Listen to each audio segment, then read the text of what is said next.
You weren't supposed to notice the letters. You were supposed to scrub the floorboards, keep your head low, and never ask what the ink meant. But you did notice, and now you can't stop. The letter A looks like a crooked ladder. The G curls like the steward's fist, and the M reminds you of Marjorie's smile, back when she still had teeth. No one tells you how dangerous it is to see things, not when you're a servant, not when you're beneath notice. Your mattress is made of straw and mice. The cold slips under the door before morning dares to arrive. Your fingers are raw, always raw from soap, from stone, from silence. You don't know how to read. Not yet, but your eyes are hungry. Your mind is sharper than they want it to be, and that makes you dangerous, because words are power, and power, in the wrong hands, becomes a threat. What would happen if you learned to read in secret? Not just prayers and threats, but the truth. Would they punish you? Would they erase you? Or would they never see you coming, tell us where you're listening from, or what time your night begins? You first see it tucked beneath the laundry basket. A folded bit of parchment, yellowed and bruised from being stepped on. Ink stains in the corner, crushed threads of wax. You're not supposed to touch anything that isn't yours, but your hands move before your mind does. Quick, practiced, you slip it under your tunic against your skin. It feels like theft. It feels like fire. Later that night, when the candles have burned to stumps and the house sighs its nighttime sigh wood settling, coals cracking in their sleep, you unroll the parchment by the dying hearth. Lines, squiggles, curves. You can't rate it, not really, but you recognize a shape. The tall spine of the letter H. The swoop of a G. You know them because you've seen them before, carved into the wood grain of the steward's desk, painted on barrels, stitched into the corner of the mistress's sewing. Little hooks of meaning that the gentry take for granted. You trace a letter with your finger. It could be anything, a blessing, a bill, a warning, a name. But what if it were yours? There's no school for someone like you. You learn to count by watching how many eggs the cook sighed over when they cracked too early. You learn the months by watching the banners change on feast days. You learned patience by polishing the same brass knob every morning for 3 winters straight. But reading, that belongs to priests and scribes and men with clean fingernails. Unless you begin to watch, not just what the steward says, but how he moves his eyes across the parchment when he says it. You notice he pauses on the same line when he asks about taxes, skips the next when speaking to the cook, frowns only at numbers. You notice the priest mouthing syllables as he reads, not for you, but for himself, as if even he needs reminding how the letters should sound. And you notice Marjorie, the scullery maid, the one with ash under her nails and a secret in her stare. She lingers near the steward's office too long sometimes, carries bundles of wood that don't need carrying. And once, when she thought no one was watching, she pulled a slip of parchment from her stocking and ran her finger beneath the lines. The same way you do now. You approach her with the caution of someone who's seen a man beaten for borrowing a knife without asking. It takes 3 weeks. First, you offer her your crust of bread during the snowstorm. Then, you take the blame when the firewood goes missing. Finally, you catch her alone in the laundry room, sleeves rolled to the elbow, red wrists dripping. I saw you reading. You whisper, she freezes, and that's when you know. She's just as scared of being known as you are. Marjorie doesn't teach you letters. She teaches you shapes. Each letter becomes a picture. A is the hayloft ladder. B is the round belly of the cook. E is the rack of drying eels. You don't read words at first. You recognize them, like faces in the dark. Marjorie draws them on rags with soot and water. You trace them with your thumb, again and again, until they smudge and vanish. Don't speak them out loud. She warns. Your voice betrays you. At night, you whisper them anyway. Your straw mattress crinkles beneath you. Wind shivers through the shutter cracks. Mice rustle under your feet, and you whisper H-O-P-E, even if you don't yet know what it spells. Learning to read is not one moment. It's 1,000 tiny rebellions. It's reading the word linen on the laundry tags, realizing that meat has more than 4 letters. It's discovering that Thurs on the steward's wall chart isn't a saint, but a day. It's catching yourself mouthing sounds, just like the priest. And it's the first time you realize a word has more than meaning, it has power. Because when you find a letter sealed in red wax in the ashes of the fire grate, and you read just enough to make out wages unpaid, you realize why Marjorie smiles when the steward curses. You realize she's not just reading, she's listening with her eyes, but every secret grows heavy. The more you learn, the less safe you become. Marjorie begins to pull away. She burns her rag lessons instead of handing them to you. She stops mouthing the sounds, stops smiling. One morning, she's gone. No explanation. Just a pair of boots left by the door and a rag in the fire. You stop learning, for a while. Your eyes avoid the steward's parchments. You scrub the floorboards with extra vigor. You speak less, sleep more. You wonder if knowledge is like hunger, useful until it consumes you. But the letters don't forget you. They haunt the barrels, the stairwell, the edge of your dreams. You see the letter M in the soot swirls, the R in the arch of the chapel door. You remember Marjorie's voice. Your fingers can lie, but your eyes, they remember. And so you begin again. You find scraps, broken signs, discarded lists, cloth labels. You learn to guess words from their neighbors. You learn that context is a second teacher. The steward drops a note one day. It skitters under a bench. You pick it up before he notices. Read 2 words before handing it back. Thank you, he says, but his eyes pause on you, just a second too long. And suddenly, you realize, he knows. The next day, your chores change. No more stables, no more soot. You're assigned to the pantry records, the ink pot, the quill. He says just copy, nothing else. But you know the truth. This is a test, a trap, or an invitation. You sit at the wooden bench. Your knees ache. The ink smells sharp. The letters are clean and stiff and waiting. And for the first time, your fingers don't shake. You press quill to parchment, draw the shape of B, then stop. Because now you must choose. Will you be the servant who listens, or the one who reads? Will you risk being caught, to finally understand the words that have always watched you from the walls? You breathe in. Ink, dust, candle smoke. Your heartbeat sounds like footsteps, and your hands, they remember. The quill stutters in your grip. Too dry. You dip again. Shake the excess. You can't afford a blot. It's just a copy job. Just columns, weight, measure, names you don't recognize. But each word you write sinks into your bones like warmth after frost. You don't know what all of them mean, but you know their shapes. And now the shapes feel like secrets passed hand to hand. Salt 2 sacks, ale short, bread do. You trace each line with your eyes again after the steward walks away. He doesn't ask you to read, only to mimic. But mimicry is how you've survived everything. You don't sleep that night. Too much ink on your fingers.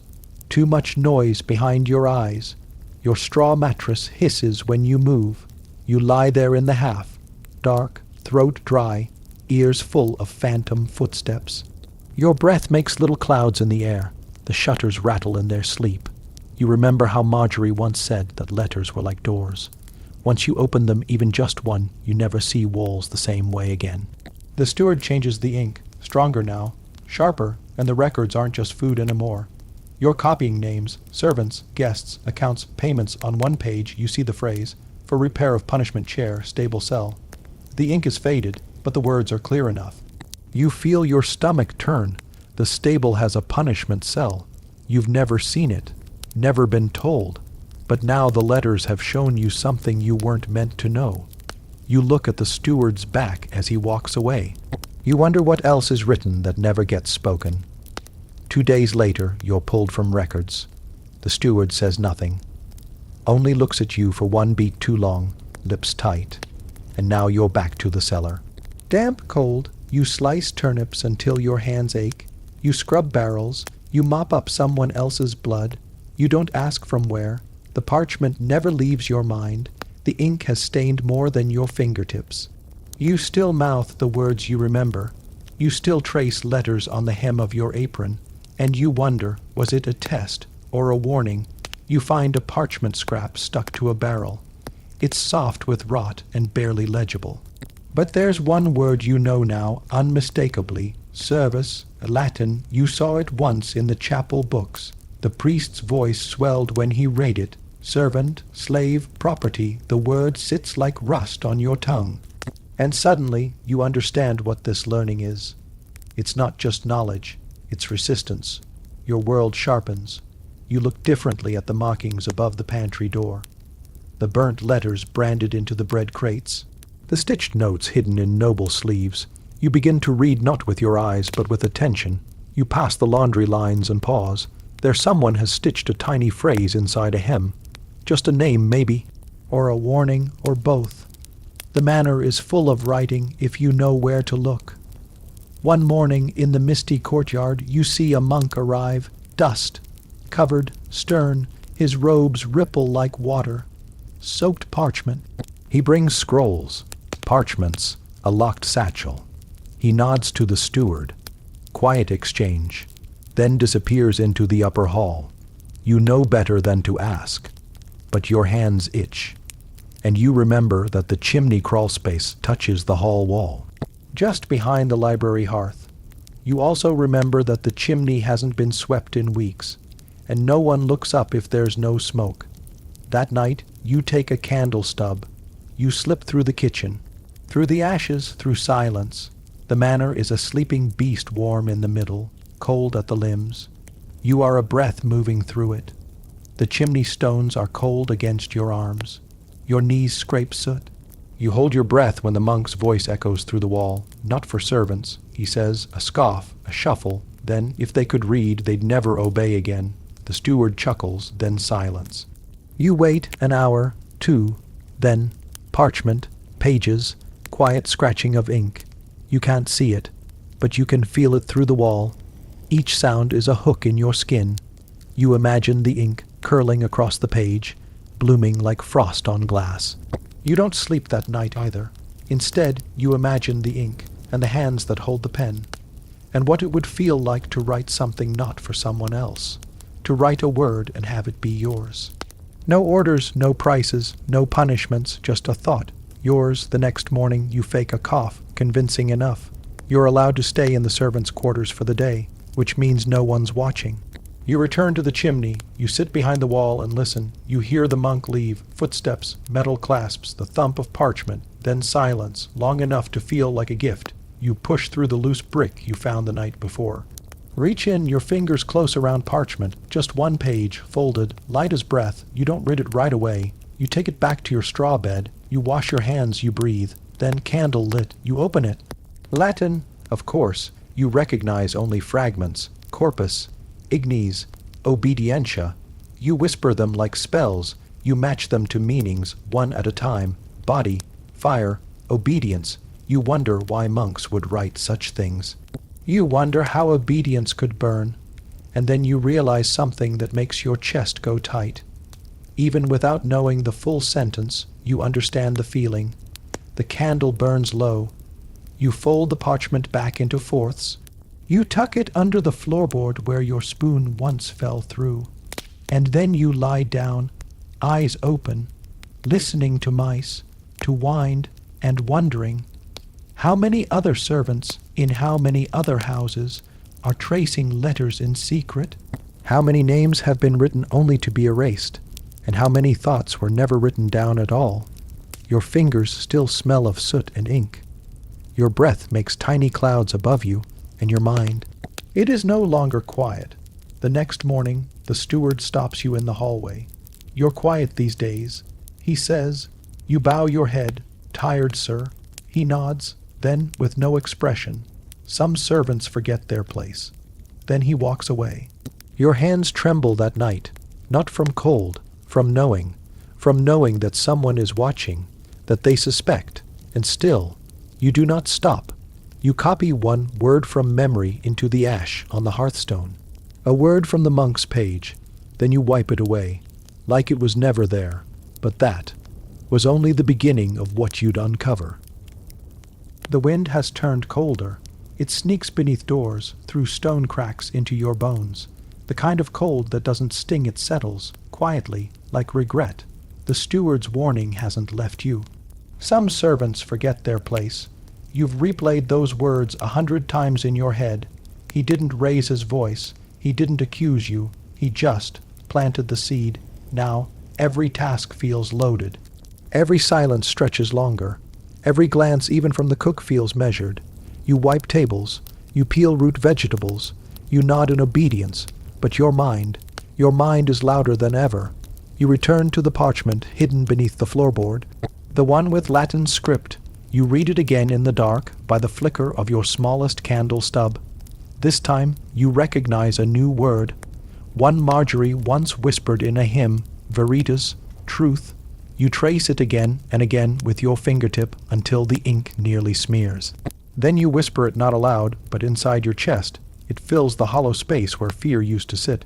A week passes, nothing happens, no one mentions your time at the ledger desk. No one notices your candle wax disappearing faster than usual. You start to feel invisible again.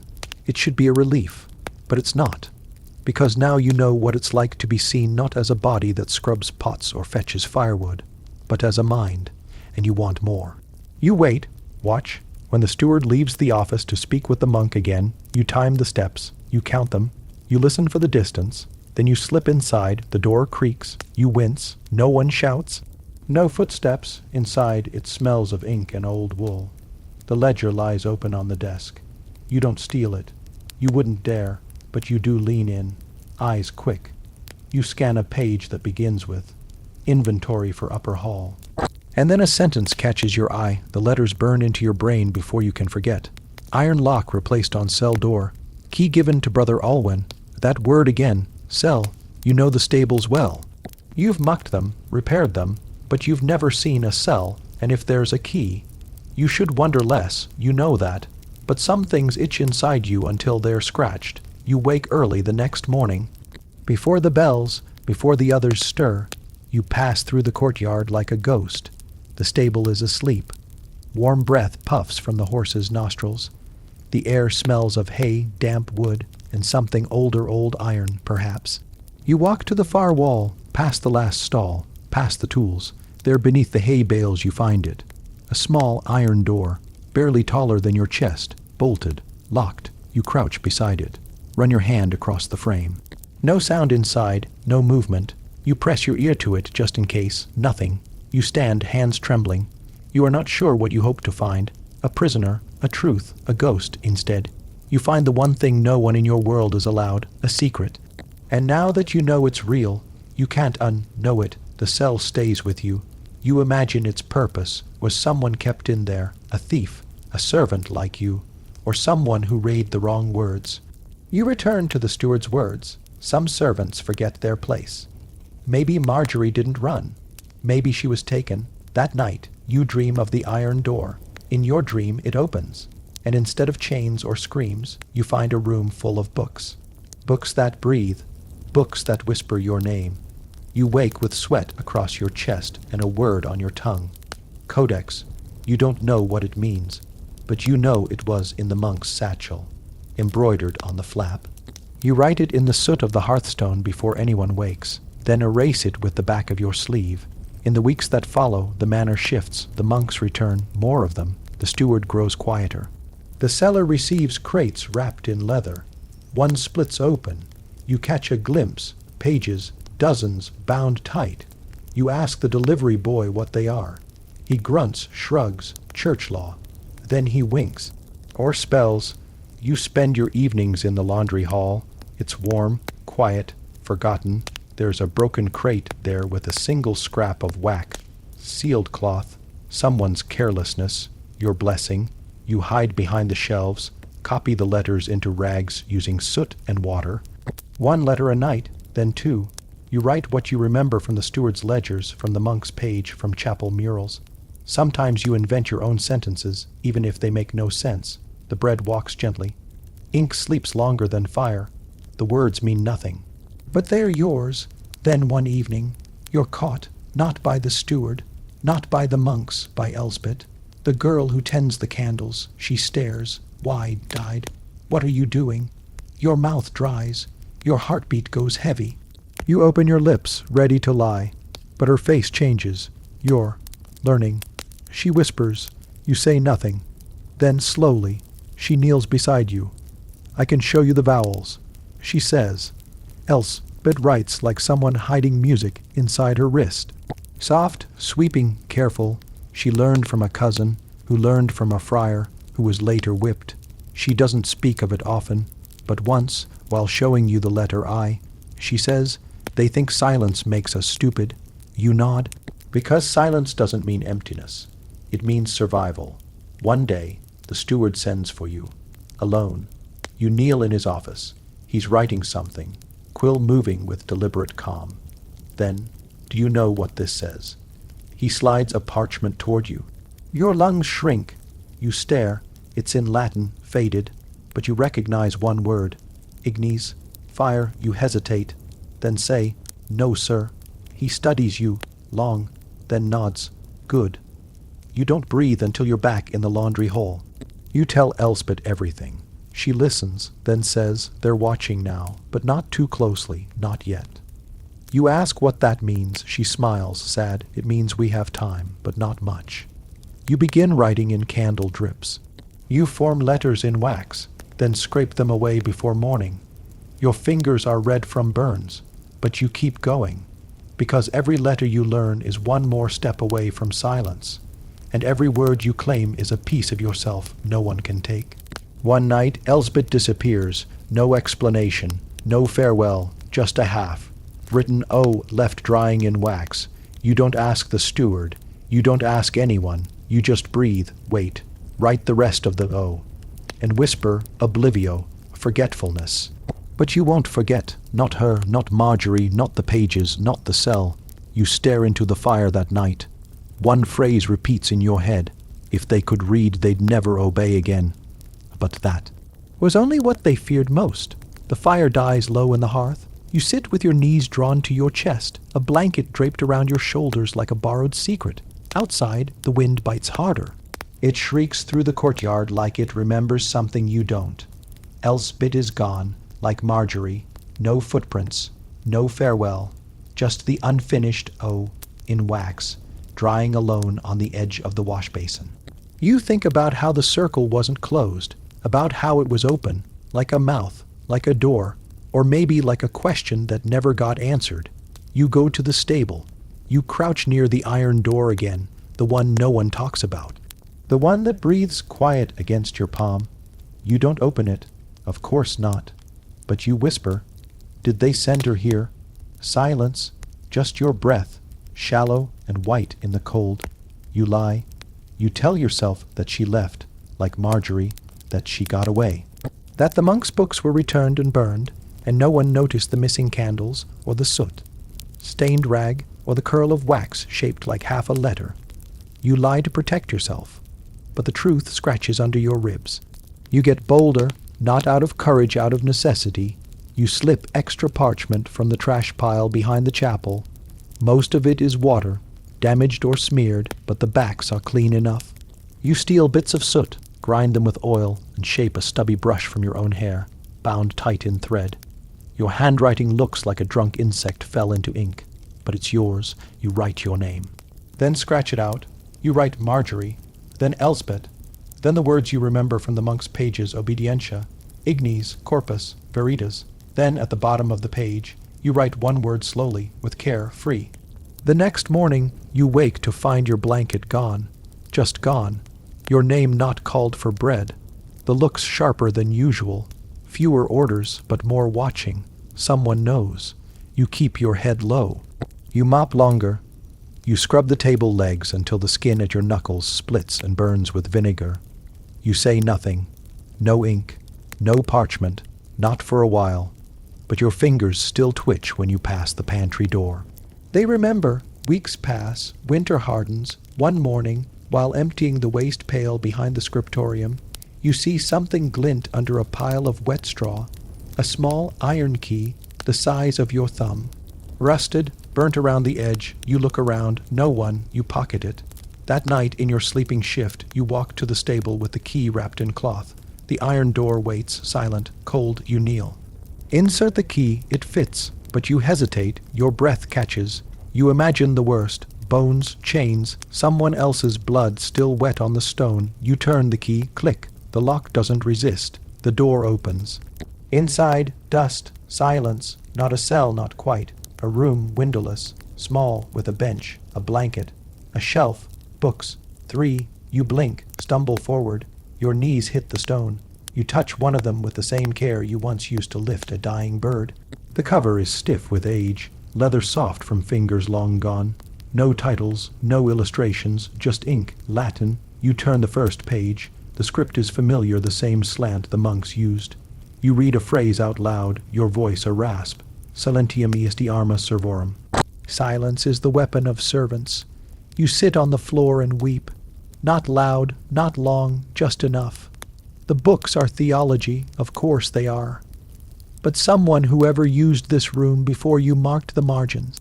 In charcoal, in ink, in nail scratches, notes in the margins. Don't trust Brother Alwen. Obedience is not loyalty. Marjorie, the last one hits you like cold water. The handwriting is slanted. Feminine. Small, you read it again. Marjorie was here. You don't take the books. You're not that bold, but you return each night. You read one page, copy one sentence, memorize one line. Each page feels like a heartbeat. Each margin note like a whisper across time. You begin to leave your own notes in soot, in chalk. Nothing that can't be wiped away. You write, I'm still here. And then, are you? A week later, a new note appears beneath yours. 3 words, not for long. The next day, the steward assigns you to chapel duty. Candles, incense, silence, you nod, comply, pretend, but you know now, you're being boxed in, the library, the waste piles. The margins of the day, they're closing. They know you're too quiet, too clever, and someone else, someone watching the same margins is warning you. That night, you visit the stable cell one last time. You clean the books with your sleeve, leave them as you found them, but inside the back cover of the 3rd book, you press your finger into the dust and write your name. Soft, faint, but yours. You don't sleep. Not because you're afraid, but because you're awake. Awake in a way you've never been. You realize what they feared. Not the books, not the words, the pattern. If one servant learns to read, another might. And then another, and soon they won't be able to tell who knows and who doesn't. You close your eyes and see the unfinished circle of Elspeth's O. Still open, still waiting, but that was only the first letter of something much bigger. You were never meant to sit this close to parchment. You, with your rough fingertips and your unfinished soul. You, who does not belong near ink or candlelight, and yet here you are, just near enough to smell the page. It smells of dust, of beeswax, of dried skin. The words shimmer like spider threads in the candle's breath. But you dare not touch it. No, not yet. This page belongs to the priest, and the priest belongs to no one. He is the one who speaks in dead languages, who wears black wool in summer and silver rings in winter, who stares too long at boys and too little at God. He does not like being interrupted, not even by you, with your tray of warm broth and barley. You again, he spits. Set it down quietly. You do, but the parchment steals your gaze. There, beside the inkwell, lies a page covered in tiny marching soldiers. Not real ones, letters. So small and stiff they look like gallows poles and crooked knees. Latin, perhaps, or Greek, or something older. Something that once had power, still does. Your heart itches. You wish you could steal it, not the paper, but the knowing. To hold the meaning in your hands like a knife or a key. But he sees your stare, and he smiles like a snake curling beneath a rock. You want to learn, do you? The priest sets down his pen. You say nothing. Servants are not allowed to want. Maybe I'll teach you a prayer, he muses. His fingers toy with his ring. It is shaped like a fish swallowing its tail. No use in educating pigs. But even pigs squeal Latin in the fire. He laughs, you don't. Later that week, you are told to fetch firewood. Behind the chapel, beneath the frost, covered shed. That's when you meet the boy. Not a real boy. Not a proper one. Just another servant like you. Thin, ash-covered, with a scar across his wrist, like a bracelet of thorns. He is older than you by perhaps 2 winters, but his eyes are tired enough for 10. In his hand a birch switch, fresh, peeled, meant for punishment. "I saw you staring at the priest's page," he says. "No greeting, no kindness, just fact. You stiffen. Fear is a sour taste on your tongue, but the boy doesn't report you. Instead, he kneels in the snow, draws a circle with a stick, and writes a letter into the dirt. One curved, one jagged, one like a gate swinging open. You stare. Those are just sounds. He mutters, that's all letters are. Marks for sounds, and if you remember the right shape, you can keep the sound forever. You drop the firewood. He doesn't flinch, just writes another and another. Soon you are kneeling too. That night your straw mattress feels different, not softer, not warmer, but awake. You whisper the shapes into the dark. Bat. You don't know what you're doing, but you know it feels real, more real than anything the priest ever said, more real than the bread you steal or the bruises you earn, because this is dangerous knowing. And no one sees it coming, but the priest has eyes in places you don't expect, and the boy with the birch stick, he's not teaching you for free. You hear the rooster crow before the sky begins to change. There's no hint of dawn in the air yet, just that black, syrupy cold that comes before things begin again. Your hands are already raw from scrubbing, and your knees ache from last night's prayer pose, not to God, but to the floorboards, beneath which you've hidden something dangerous. A torn scrap of parchment. You didn't mean to take it, but you didn't mean to not take it either. It was there, stuck between the slats of the steward's desk while you dusted, half, curled and barely visible. Inked in thick brown letters, elegant and strange. A page from a sermon, or perhaps a record. It smelled of oil and tallow, of old thinking. You should have left it. Instead, you slipped it beneath your apron, folded once, then again, then again. And now, each time you walk across the back pantry, you know it's there wedged below the third plank by the root basket. A secret, a risk, a promise. You clean with more effort now, not to impress, but to distract, to silence the voice inside your chest that whispers what you've done. Today, you polish pewter so hard your thumbs begin to crack. You mash garlic till your arms burn. You nod when spoken to, smile when expected, bow lower than usual to the steward. Even though his gaze lingers too long and his tone has grown thick with warning, your eyes, he says to you once, wiping sweat from his brow, "Too much light in them lately." You pretend you don't understand. That night, you go to the root basket again. You kneel down, pretending to be after potatoes. Your fingers fumble beneath the floor, where the plank lifts with a practiced creak. You hold your breath, listening for the usual rat scratch. The wind's grown against the walls. Then, there it is, the scrap, still folded, still inked, still yours. You bring it close to the candle in the corner of the pantry. Its flame shakes as if it's nervous for you. You unfold the parchment with care, smoothing it with calloused palms. The letters look different by firelight. Not just symbols now. They speak. They hum against your skin. Your lips move silently, trying to match the shapes to the sounds you've been stealing from overheard lessons, whispered prayers, and the baker's boy, who once boasted he could spell his own name. Tonight, you think you sound one word out. You don't know if it's right, but you say it anyway, whisper it once, again, and the world around you doesn't end. That feels like a kind of miracle. The next morning, you nearly get caught. You're meant to bring linen to the laundry room before dawn, but the housemaid, Alice, wanders in early with a bleeding finger and an opinion. You have no time to hide the scrap. It's in your sleeve. Alice chatters about nettles, about her cousin, about the cook's new vinegar rinse. You nod and nod, your heart thudding too loud for hearing. When she leaves, you exhale through your teeth and slide the parchment back under the plank. You don't stop shaking until the sun is fully up. 2 days later, it's missing. You lift the floorboard like usual, but the space beneath it is empty, not even dust, just silence and cold wood. You freeze, not because you're caught, but because someone else has seen it. Your breath is a needle in your throat. You look over your shoulder. The pantry is quiet. The house is quiet. But your skin says otherwise. Someone knows. That evening, Marjorie watches you longer than usual. She doesn't speak, only sits in the corner by the spinning wheel with her thick skirts pooled like fabric clouds around her. Her eyes, rimmed in red, stay locked to your face as you stir the pot. When you look up, she looks away. When you blink, she's watching again. She saw the parchment, or took it, or knows who did. You want to ask her. You want to beg her. Instead, you say nothing, because silence has become a kind of shield. That night you do not sleep.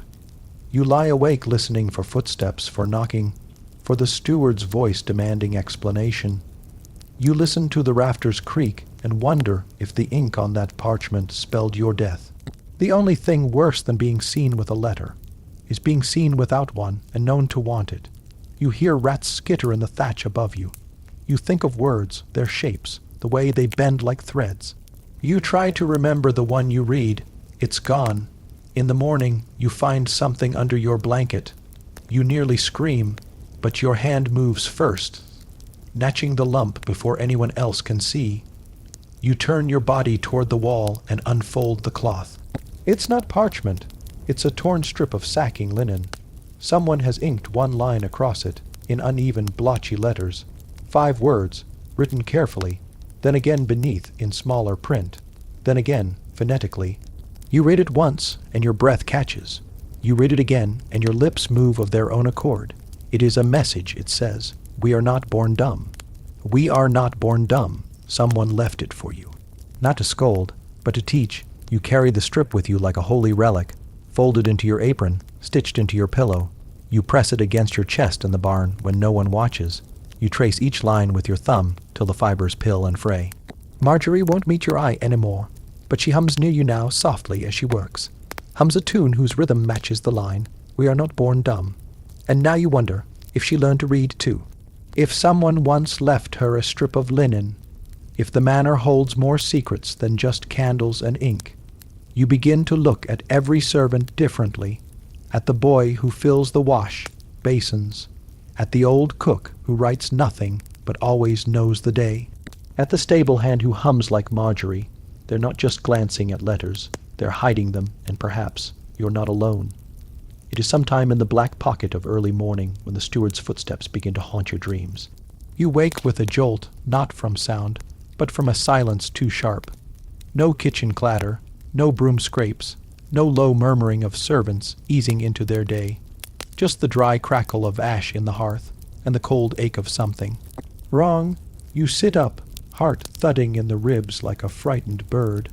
The floor is colder than usual, not the kind of cold that bites, the kind that watches.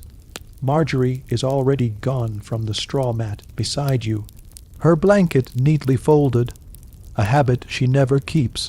You rise, brush off the hay needles clinging to your sleeves, and pull your shift tighter around your body. Something's shifted in the manor, and you're nearly certain it has to do with the scrap of vellum you hid behind the bread oven 3 nights ago. You hadn't meant to steal it. Not really. You had meant only to see it again the way the ink danced, thick and dark as river mud, shaping curves you were starting to understand. The servant's ledger had been left open on the steward's high desk while he stepped out to shout at the stable boys. You'd only meant to glance, but your fingers had moved without permission, and when the steward returned, the page was gone. It wasn't even a page, just a corner torn in half, singed from where a candle had caught it. Worthless to him, gold to you, and now you keep it tucked in the hem of your undershift, so close to your skin it's grown soft from your body's warmth. You raid it when no one's looking, which is almost never. The silence in the manor is broken at last by the scuff of boots on stone. But it isn't the steward, it's Marjorie. She returns like a shadow slipping between shutters, face pale, mouth pressed thin. Don't go near the storeroom. She says flatly, not even looking at you. He's tearing through it like a demon. Said a page was stolen. You freeze, that word, stolen.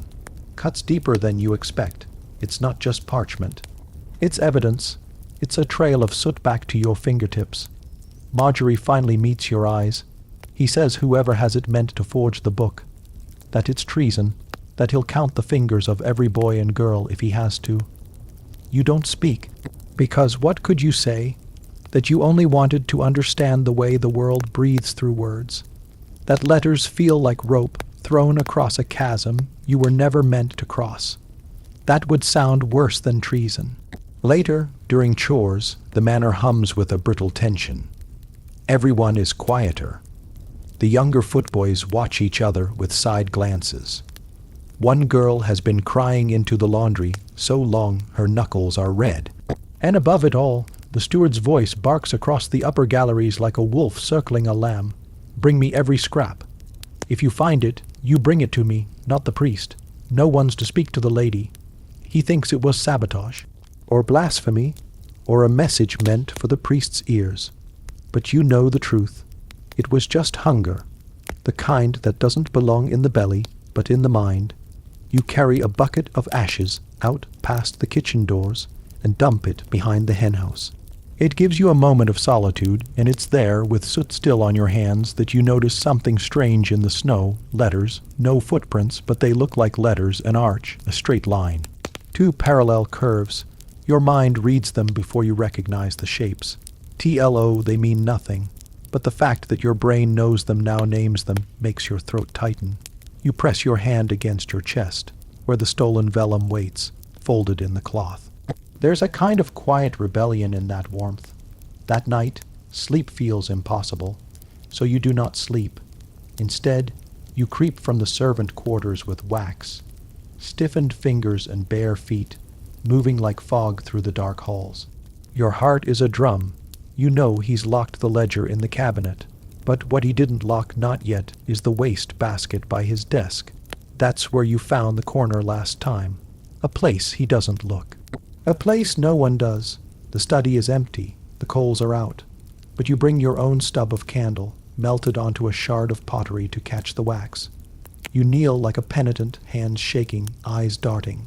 And there at the bottom you find a second piece, a triangle of stiff vellum, burned along one side and marked with 3 unmistakable letters. God, your breath catches. It isn't a word you speak often, not out loud, but you know it. The G, like a looped fishing line, the O, perfect as a winter sun, the D, sharp and rising. You whisper it into your palm. You do not feel holy.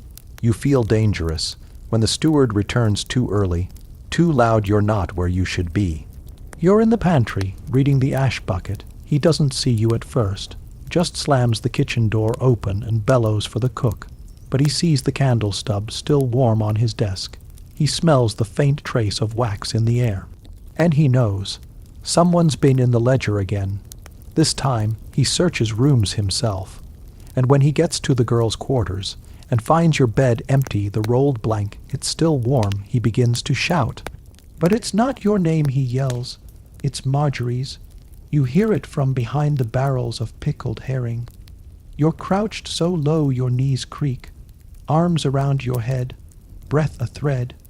You stay like that until the house goes quiet again, until Marjorie stops crying, until the air smells of boiled leeks and something else, something burnt. When you emerge, she's sitting on the floor of the scullery, a red mark blooming across her cheek. He thought it was me, she mutters. He said I was too quiet, said I must have written a curse. You sit beside her without speaking. Her eyes are wet, but her jaw is tight. I told him I didn't know the first letter of a curse, she says. And I meant it, but maybe next time. She doesn't finish, but she does reach into her apron and pull out a third fragment of vellum, this one scraped nearly clean, with only the edge of a capital B still visible. She slips it into your hand without looking. You say nothing. You both sit there, listening to the wind tap the shutters like fingers learning to knock. Later, alone again in your corner of the servants' loft, you lie awake. You press all 3 scraps together, God be, and the jagged corner, and trace them over and over with your fingertip in the dark. You don't know what they spell. You don't know what they once said. But they are pieces of a world that was never meant for you, and you're putting it back together, one stolen curve at a time, but that is a story for tomorrow night. The next candle you light is nothing more than a stub, pinched between your fingers like a secret too fragile to hold. You twist your body sideways beneath the pantry shelf, where shadows fall thick and sour with the scent of pickled onions and long, dead rodents. The page in front of you shivers slightly, either from your breath or your fear. You're not sure which one is louder. This time, it isn't Marjorie's snores you're listening for, or the steward's boots pacing above you. It's breathing, slow, rhythmic, deliberate. You heard it last night too, you think, or perhaps that was only your heart thudding in the dark. Still, the certainty has grown roots, someone knows, or someone is watching.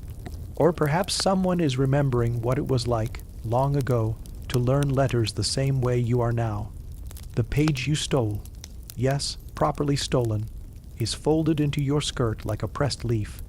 It was tucked inside the steward's ledger, and you only meant to touch it. Just to feel the ink, but your hand acted faster than your conscience, and now it's yours. The letter on it is R. You whisper it aloud for the 10th time. Ra. You murmur, Ra. Rickety rope rooster. You don't even know if those words are spelled that way, but it doesn't matter. In this moment, you are their author, their reader, their keeper. The letter glows faintly from the wax shine, like a tooth, like a rune, and then a creak above you. Floorboards shifting, not boots. Not voices, just weight, real human weight. Someone is walking overhead, but walking slowly, pausing every few steps. You don't move. You breathe through your mouth and press your back against the cold wall. The candle sputters. The wax kisses your knuckle again, and this time you don't even flinch, because a shape passes across the light. Just the edge of a robe or a cloak. The pantry is beneath the rear hallway, the one with the ill-fitting floor. You remember that now, a drafty corridor, one the steward avoids, one even Marjorie says feels off. You tuck the letter R into your bodice, flatten it with your palm, try to listen through the silence. And then, faint, impossibly faint, a knock, not at the door, not overhead, beneath you. You are not alone beneath the manor. You spend the next day peeling garlic with shaking fingers. The basket is heavy, and the smell clings to your wrists like guilt. The other girls chatter, mostly about Simon the Mill, boy who tripped over his own cart and broke 3 teeth. You try to laugh with them, but your mind is still in the pantry, that knock. You can't be certain it wasn't imagined. You didn't sleep afterwards. Every blink brought shadows that looked like letters, shapes you haven't learned yet, and under it all, the fear that someone is watching. Marjorie is quiet today, too. She eyes you across the wash basins and says nothing. Just nods once when you pass her the soap cake, but her hand lingers too long on yours. You're not sure if it's a warning or a blessing. That night you return. You should run, you should pray, you should never go back to that crawl space. But something stronger than fear drives you now, a need to know, a need to read, a need to find whoever, or whatever, knocked. You bring a flint, not a candle, no light this time. The page with the letter R is folded into your waistband, already memorized. The pantry is quiet. You press your ear to the cold stone floor. Nothing. You breathe, count to 10, lower yourself down. Dust, stale air, the faint scent of old milk. Then under your right palm, a breeze. No, not a breeze, a gap. There's a seam in the floor you hadn't noticed before, where the boards rise slightly. Your fingers probe it gently. A tiny edge. You press, it shifts, and suddenly you are falling. Only inches, only a jolt, but falling into the space beneath. It isn't a cellar, it's a crawl space, large enough to lie in, too low to sit, and it's filled with paper, pages, sheets, scraps, ink pots long dried, chalk, charcoal, and against the far wall, a tiny shelf nailed sideways into the stone. On it 3 books, books you don't remember gasping, but your breath is suddenly loud.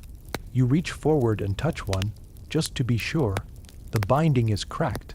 The cover is stiff leather, shaped and scratched by 1,000 hands before yours. You do not open it yet. You're too afraid of what it might say. Instead, your fingers settle on the paper, the loose pages. They've been handled recently. One is even marked with a small stone, like a placeholder. It's an alphabet, all 26 letters, some drawn, some copied, some carved in with a nail. Someone made this for someone like you, someone who could not ask for help out loud, someone who used silence as their schoolhouse. Someone who, like you, learned to read in the dark, and beneath one of the pages in the dust, a name scratched lightly into stone. You squint. You read slowly. It says, M. Thatcher, 1342. You don't know who that is. But the M? Could it be Marjorie? The knock comes again. You freeze. You feel it through your belly on the floor. Tap, tap, tap. No words, just that rhythm. You close your eyes and try to remember. Is it a code? A letter, then it changes. Tap, tap, tap, tap, tap, tap. 3 beats. You know this pattern. You've seen it before. In a game the children play near the pig pens. A is 1 tap. B is 2. C is 3. You count tap, tap, tap, tap, tap, tap. A, B, C, and then nothing. You whisper the letters aloud. A, B, C. You're being taught. But who is teaching you? Is it Marjorie? Is it some ghost of a servant long dead? Is it someone still here, still hiding, still waiting for someone else brave or foolish? Enough to read. You press your hand to the floor, feel the cold, the paper. The fear has not left you, but now it is joined by something else. You no longer sleep through the night. Not truly. Sleep comes in splinters, brief, dreamless, smothered in candle smoke. You rise long before the bells ring, ears tuned to the sound of silence, eyes adjusting to the near, dark as your fingers search beneath the mattress for the scrap of vellum you've hidden. Your fingers ache, not from work, but from practicing the same letters over and over, carving invisible shapes into air, dirt, your palm. Even the bread crust at supper becomes a writing board. The last few nights, you've caught yourself whispering the shapes of words aloud. Once, in your sleep, Marjorie heard you say scripta. You laughed it off. She didn't. That was 3 days ago. She hasn't spoken since. It's still dark now, and the manor is breathing in its sleep. You move through the kitchen barefoot, past the salt barrels and cheese press, past the silent hearth where the cook's copper spoon hangs like a sleeping pendulum. The walls are damp with autumn breath. Outside, a drizzle thickens the fog. You have an hour, maybe 2, before your first task. And tonight, this morning, you're going to read a whole sentence. You slip into the buttery, shut the door softly, and pull your tallow candle from its hiding place in the chimney flue. You strike flint against steel. The spark catches. A small, shivering flame licks up the wick. The room glows in trembling orange. Shadows stretch long across the barrels. From your apron pocket, a scrap of parchment, inked in the steward's own hand. Not stolen, retrieved. He threw it in the fire 2 nights ago, and you waited until he left to pluck it out, still smoldering, singeing your fingers. The ink's mostly legible. 1 sentence remains, like a challenge. You squint, ist liber pertinet ad dominum maneri. You mouth it once, then again. Your lips shape the Latin without knowing the meaning. But some words glow like coals in ash. Liber, book, dominum. Lord maneri, manor, you tilt your head. This is not prayer, not the Bible, it's ownership, declaration, a label. You read it against. Lower this time, lips barely moving. This book belongs to the Lord of the manor. You say it aloud. Your breath catches, the air changes. You have just read your first full sentence. There is no choir, no applause, no heavenly fire. Just the steady drip of rain beyond the shutters and the pop of tallow in the flame. But your heart pounds like you've rung the cathedral bell. A sentence, not a letter, not a word. A sentence. You want to weep. Instead, you smile. Not with your lips, but with your bones. You feel taller. The lighter, terrified, because now you can read what you were never meant to read. And that means you can see what others tried to hide. Later that day, you are given a task usually reserved for older servants, carrying the laundry to the priest's house beyond the orchard wall. A half-hour walk each way alone. You feel Marjorie watching as the head maid assigns it to you. A test, perhaps, or a gift. Hard to say. You carry the bundle on your head, rain. Soaked linen dripping down your back. You walk barefoot to save your shoes, your feet sinking into the soft muck of the orchard path. But your mind hums with syllables. Ist liber pertinet. The sentence repeats in your chest like a charm. The priest's house is half. Cottage, half chapel. He lives alone, a tired man with eyes like old paper. He barely looks at you as you enter the narrow hall. You place the linens by the fire, bow low, and turn to go.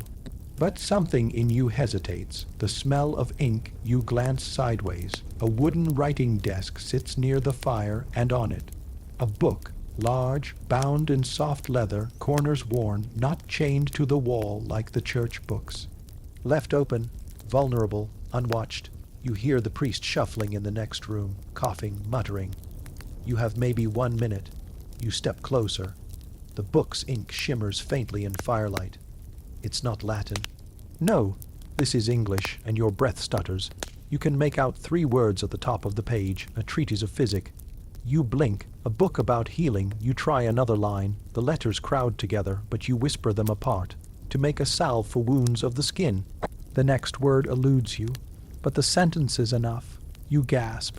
This book tells how to heal the body. You feel a weight in your chest shift. All your life, people have whispered about leeches, poultices, bleeding. But none of them read it. None of them knew. It was always rumor, passed from mouth to mouth like old bread. But here, truth sits open, written plainly, like bread on a table. All because someone knew their letters. And now you do too. You don't steal the book. You don't even touch it. But the seed is planted. Heavy, humming, hungry, that night you write the word salve in the dirt beside the barn, just to feel it take shape beneath your finger. You whisper it in the hayloft as you turn on your side and pretend to sleep. You don't sleep. You dream. The next morning Marjorie speaks to you at last. Only 3 words, but they carry a weight. You've gone thin. You shrug. She doesn't smile. You look haunted. She says, you say nothing. You are haunted by ink, by vellum, by the knowing. You walk away. But later, she follows you to the well and presses something into your palm. A square of cloth, wrapped inside, a stub of candle, and a sliver of blackened bone. What is this?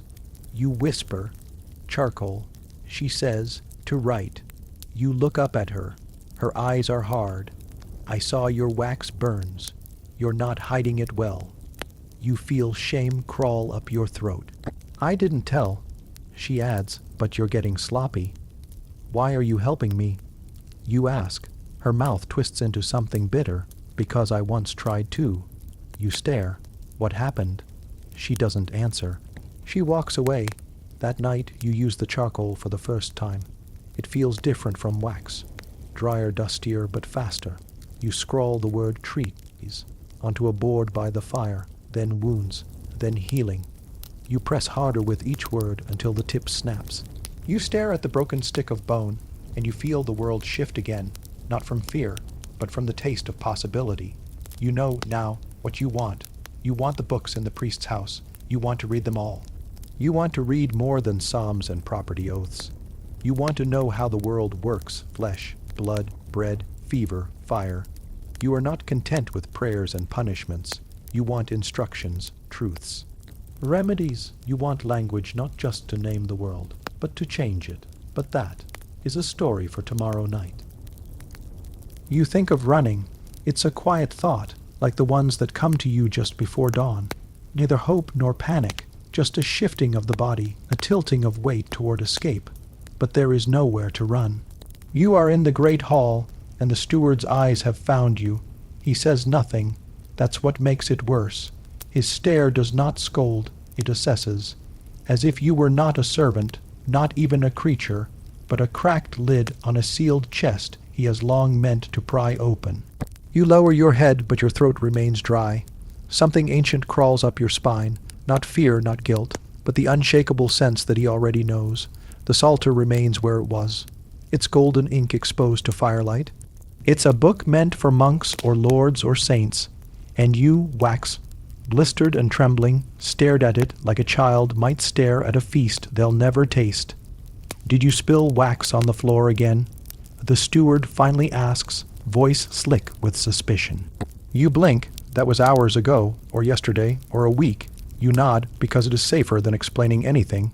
He says nothing more, but the next day the psalter is gone. That night, Marjorie doesn't come to the kitchen at all. You sit with your hands folded under the table, not reading, not practicing, not daring to light a candle. You listen for the rustle of her skirts or the whisper of her breathing. But nothing. The house feels too big without her. And yet you know you must not go looking. Servants don't search for other servants. Disappearances are part of the rhythm of noble life. One day she was there, the next she might be married off, dead, or worse, accused. Your body aches with helplessness. Your fingers still twitch toward invisible letters, tracing them against the inside of your apron. When you close your eyes, you see the gold leaf again. You are past the point of return. In the days that follow, your chores are doubled, scrubbing boots, carrying ash, washing blood from a huntsman's knife. The steward never looks directly at you, but you feel his attention the way a hare feels the shadow of a hawk. You are careful now, no lingering near the scribe's door, no glancing at titles, no burnt candles. You even stop whispering syllables in your sleep. But the hunger doesn't fade, and then, 3 nights later, beneath your folded shift, you find a letter. It's pressed between the linen, folded so thin it could have been missed. You don't recognize the hand. It reads, "I know what you are doing. You're not the only one. Come to the chapel at midnight. Bring nothing. Speak nothing. You'll be safe if you keep quiet. M." Your heart hammers. M. Marjorie. Or is it a trap? You study the letters themselves. The M is round and wide, not like Marjorie's scrawls in the ash pan or her cracked wax sigil. But maybe she changed it. Maybe she had to. The loops are too graceful for a kitchen maid. But who else would know? You wait until the appointed hour. The hallway is still. The manor breathes in sleep. One oil lamp flickers at the chapel's end. You slip in barefoot, like you used to when sneaking crusts from the larder. Inside, nothing. No Marjorie, no voices. Only that thick silence reserved for God and things no one talks about. The chapel smells of pine needles and wax. Cold stone presses your feet. The saints on the wall glare down. Why? Died in half, flaked with age, and then from behind the altar, a whisper. A girl steps out, but it isn't Marjorie. She wears a novice's robe. One size too large. Her hair is cropped short. Her fingers are ink-stained, and she doesn't flinch at the sight of you. You're the one who stared too long at the book. She says, not a question. You open your mouth, but nothing comes out. She nods once, then lifts the hem of her robe, just a little, and reveals something stitched into the lining, a pocket of vellum scraps, letters, words, phrases. She grins. You're not the only one. Her name is Ellen. She's no noble and not quite a nun. A former steward's daughter, abandoned to the priory after her father's debts vanished him. The sisters let her copy manuscripts for practice. She lets you look, once, at a page she wrote herself. The letters are crooked, the ink blots in corners, but they live. Marjorie helped me. She admits. She brings messages, food, sometimes paper scraps. Most of us never learn to write our own names, but we do, quietly, secretly. You think of the steward again. You feel the heat in your face. Is this dangerous? You ask. She smiles, tired. Oh, yes, but so is being born with a clever tongue in a dumb world. You return to your quarters with a scrap folded tight in your apron. A prayer in Latin, copied sloppily but clearly. Fiat lux. Let there be light. You whisper it as you sleep. You whisper it when you scrub pots. You whisper it until your breath matches the syllables. You will not be stopped. Not now, but that is a story for tomorrow night. Would you like me to continue to part 10? You said. Part 9, K-words BHECAMHN is co-expand crow ChatGPT said. Failed to edit, your right part 9 was too short. Here's the fully expanded version, rewritten with more depth, sensory detail, and emotional pacing to match the tone of the rest of the series. Part 9, The Letter in the Fire, the manor has always smelled of damp stone and lard. But tonight, it smells of ash. You sit beside the kitchen hearth long after the fire has faded, staring into its glowing gut, where only a few gray coals twitch like dying stars. You shouldn't be here, but your hands are still shaking. A letter nearly betrayed you. It wasn't really a letter, just a stolen scrap of paper from the old steward's ledger. On one side, dull lists, barley, lamp oil, eel shipments, but the other side, it was blank. A blank page is never just a page to you. It's a door. You remember the ink still wet on the quill, left from practicing your letters in the stable loft. The page had tempted you, empty, soft, clean. And so you wrote it, one word, your name, the first you ever wrote without copying it from anyone else. But then came the footsteps. Someone had entered the hall. You had barely time to snatch the page and shove it into your apron before fleeing, heart kicking your ribs like a trapped hare.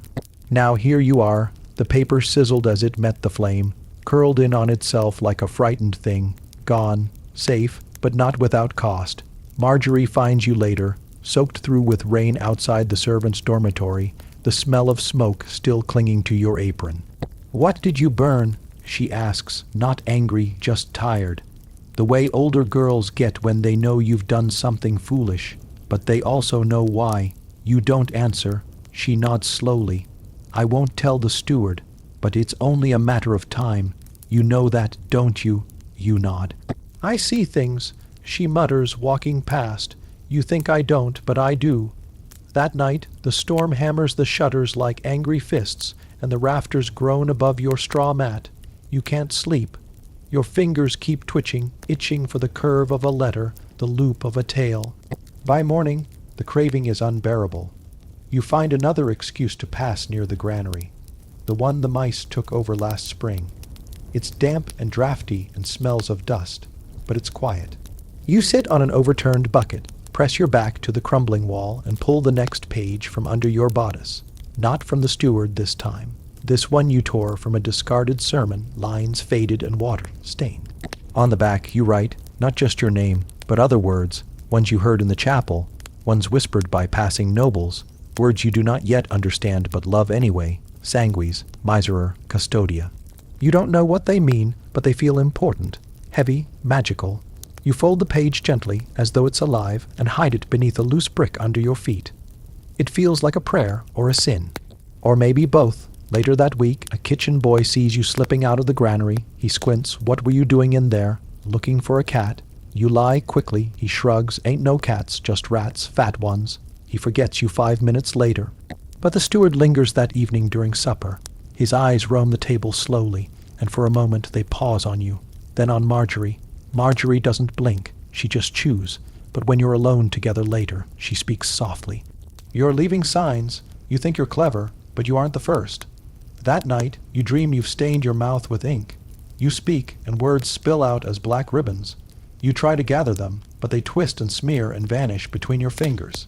When you wake, you find your thumb stained purple from crushed berries. You hadn't even noticed you'd brought some to bed. The next day, you write again and again. You try to stop, but the moment you see an unattended scrap, a bit of discarded parchment, a charcoal stub, you feel the pull again. You wonder how it would feel to write a sentence no one told you to copy, a full sentence made by your own thoughts, flowing like river water. You are too old for fear, but it finds you anyway. The morning after you gave the steward the false name of your supposed tutor, your mouth tastes of ashes, and you cannot speak without stammering. You keep your eyes low as you pour his barley beer, pretending your hand doesn't tremble. He doesn't drink it. He just watches you with the patience of an executioner. So you go back to your duties, quieter than ever. Marjorie notices. Of course she does. Did he strike you? She asks in the scullery, when the others are outside breaking ice from the wash barrels. Her hands don't stop scrubbing, but her voice sounds almost gentle. "No, he will." You nod because it's true. That night you do not practice letters.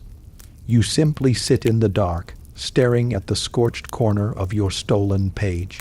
Your fingertip follows the line of each character until you could almost weep from wanting to touch what it means. But you do not cry. Instead, you rise before the kitchen bell and sneak out into the cold with a rag around your mouth. It's market day. You make it seem like you're out fetching river water before sunrise, but your feet take you in the opposite direction, toward the priory. The monks never let people in before prime. You know this. You also know that the back gate, the one near the herb garden, sticks in the frost and takes 2 men to force open. You hope that means it's not watched closely. It isn't. You slip through the gap between wall and hedge and find yourself on prairie grounds. Snow has frosted the vegetable beds into silence. A blackbird hops between the brittle stalks of last year's fennel. Somewhere a bell tolls softly, calling the monks to early prayer. You wait until they've filed inside, their brown robes shifting like dry leaves, and then you run. Not into the chapel, not into the dormitory, but into the scriptorium. The door isn't locked. You don't even know if it has a lock. Why would it? What thief would ever want to steal books? Inside, it smells of dust, ink, wax, and wool. The air is warm from the braziers, but everything feels motionless, suspended in a holy hush. There are long tables with wooden desks tilted toward the light. At the far end, stained, glass windows glow with ghost, colored saints. You do not look at them. Your eyes are too hungry. Books, real books, some bound in leather, some tied shut with twine, some so old the corners have curled like dry leaves. You don't even know what you're doing. You reach out to touch the nearest one, heart pounding. It's Latin, of course. Rows and rows of crabbed black text with red marks that might be headings or warnings. You don't know. You can't know. You cannot even read a sentence. But you run your fingers over the shapes like a starving man pressing his cheek to bread, and then a cough. You freeze, not loud, not angry, just a quiet, dry throat, clearing sound from the far side of the room. You duck behind a desk, heart in your throat. Silence. You peek out. A monk is sitting alone near the end of the scriptorium. He has a long white beard and hands stained permanently with ink. He is not writing. He is not looking at you. He simply sits, eyes on his own book, as if nothing in the world could interrupt him. You watch him for a full minute, then two, he does not move, and so, on trembling legs, you rise and walk toward him. He doesn't look up. You stop 2 tables away, then one. He turns a page with the softest flick. You swallow. I want to learn. You whisper, nothing. I'll never say your name, I swear. I just want to know what these mean. Still no reaction. You step closer. He doesn't flinch. It feels like he's carved from wood, or folded into the page itself. Only the rise and fall of his chest proves he lives. I know the steward's watching me. I know it's wrong. But if I can't learn these letters... Your throat tightens. You can't finish.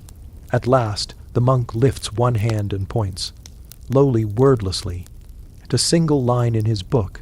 He doesn't say it aloud. He just taps each letter, one at a time, then points to your fingers. He wants you to do it. You step forward. The line is short, Latin again. You recognize nothing, but you mimic his motions, touching each letter, mouthing the shape, even though your mouth knows none of it. The monk nods. He turns the page and points to another line. You do it again. This continues for 7 or 8 more lines. Your breath steadies. You forget for a moment that you're trespassing. You forget the cold, the steward, even Marjorie. You are a shadow moving across ink. The monk finally lifts his hand again and, very slowly, closes the book.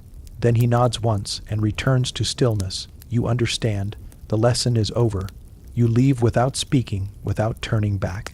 That night, in the kitchen, Marjorie eyes you curiously. You look like someone who just stepped into a miracle and forgot to wipe their feet. You say nothing, but when she hands you the bread knife, your fingers trace the hilt with new reverence, reading invisible letters only you can see. The next morning, you return. You try the same route, the same timing, the same silent gratitude, and the monk is there again, as if he never left. You do not ask his name. He never speaks.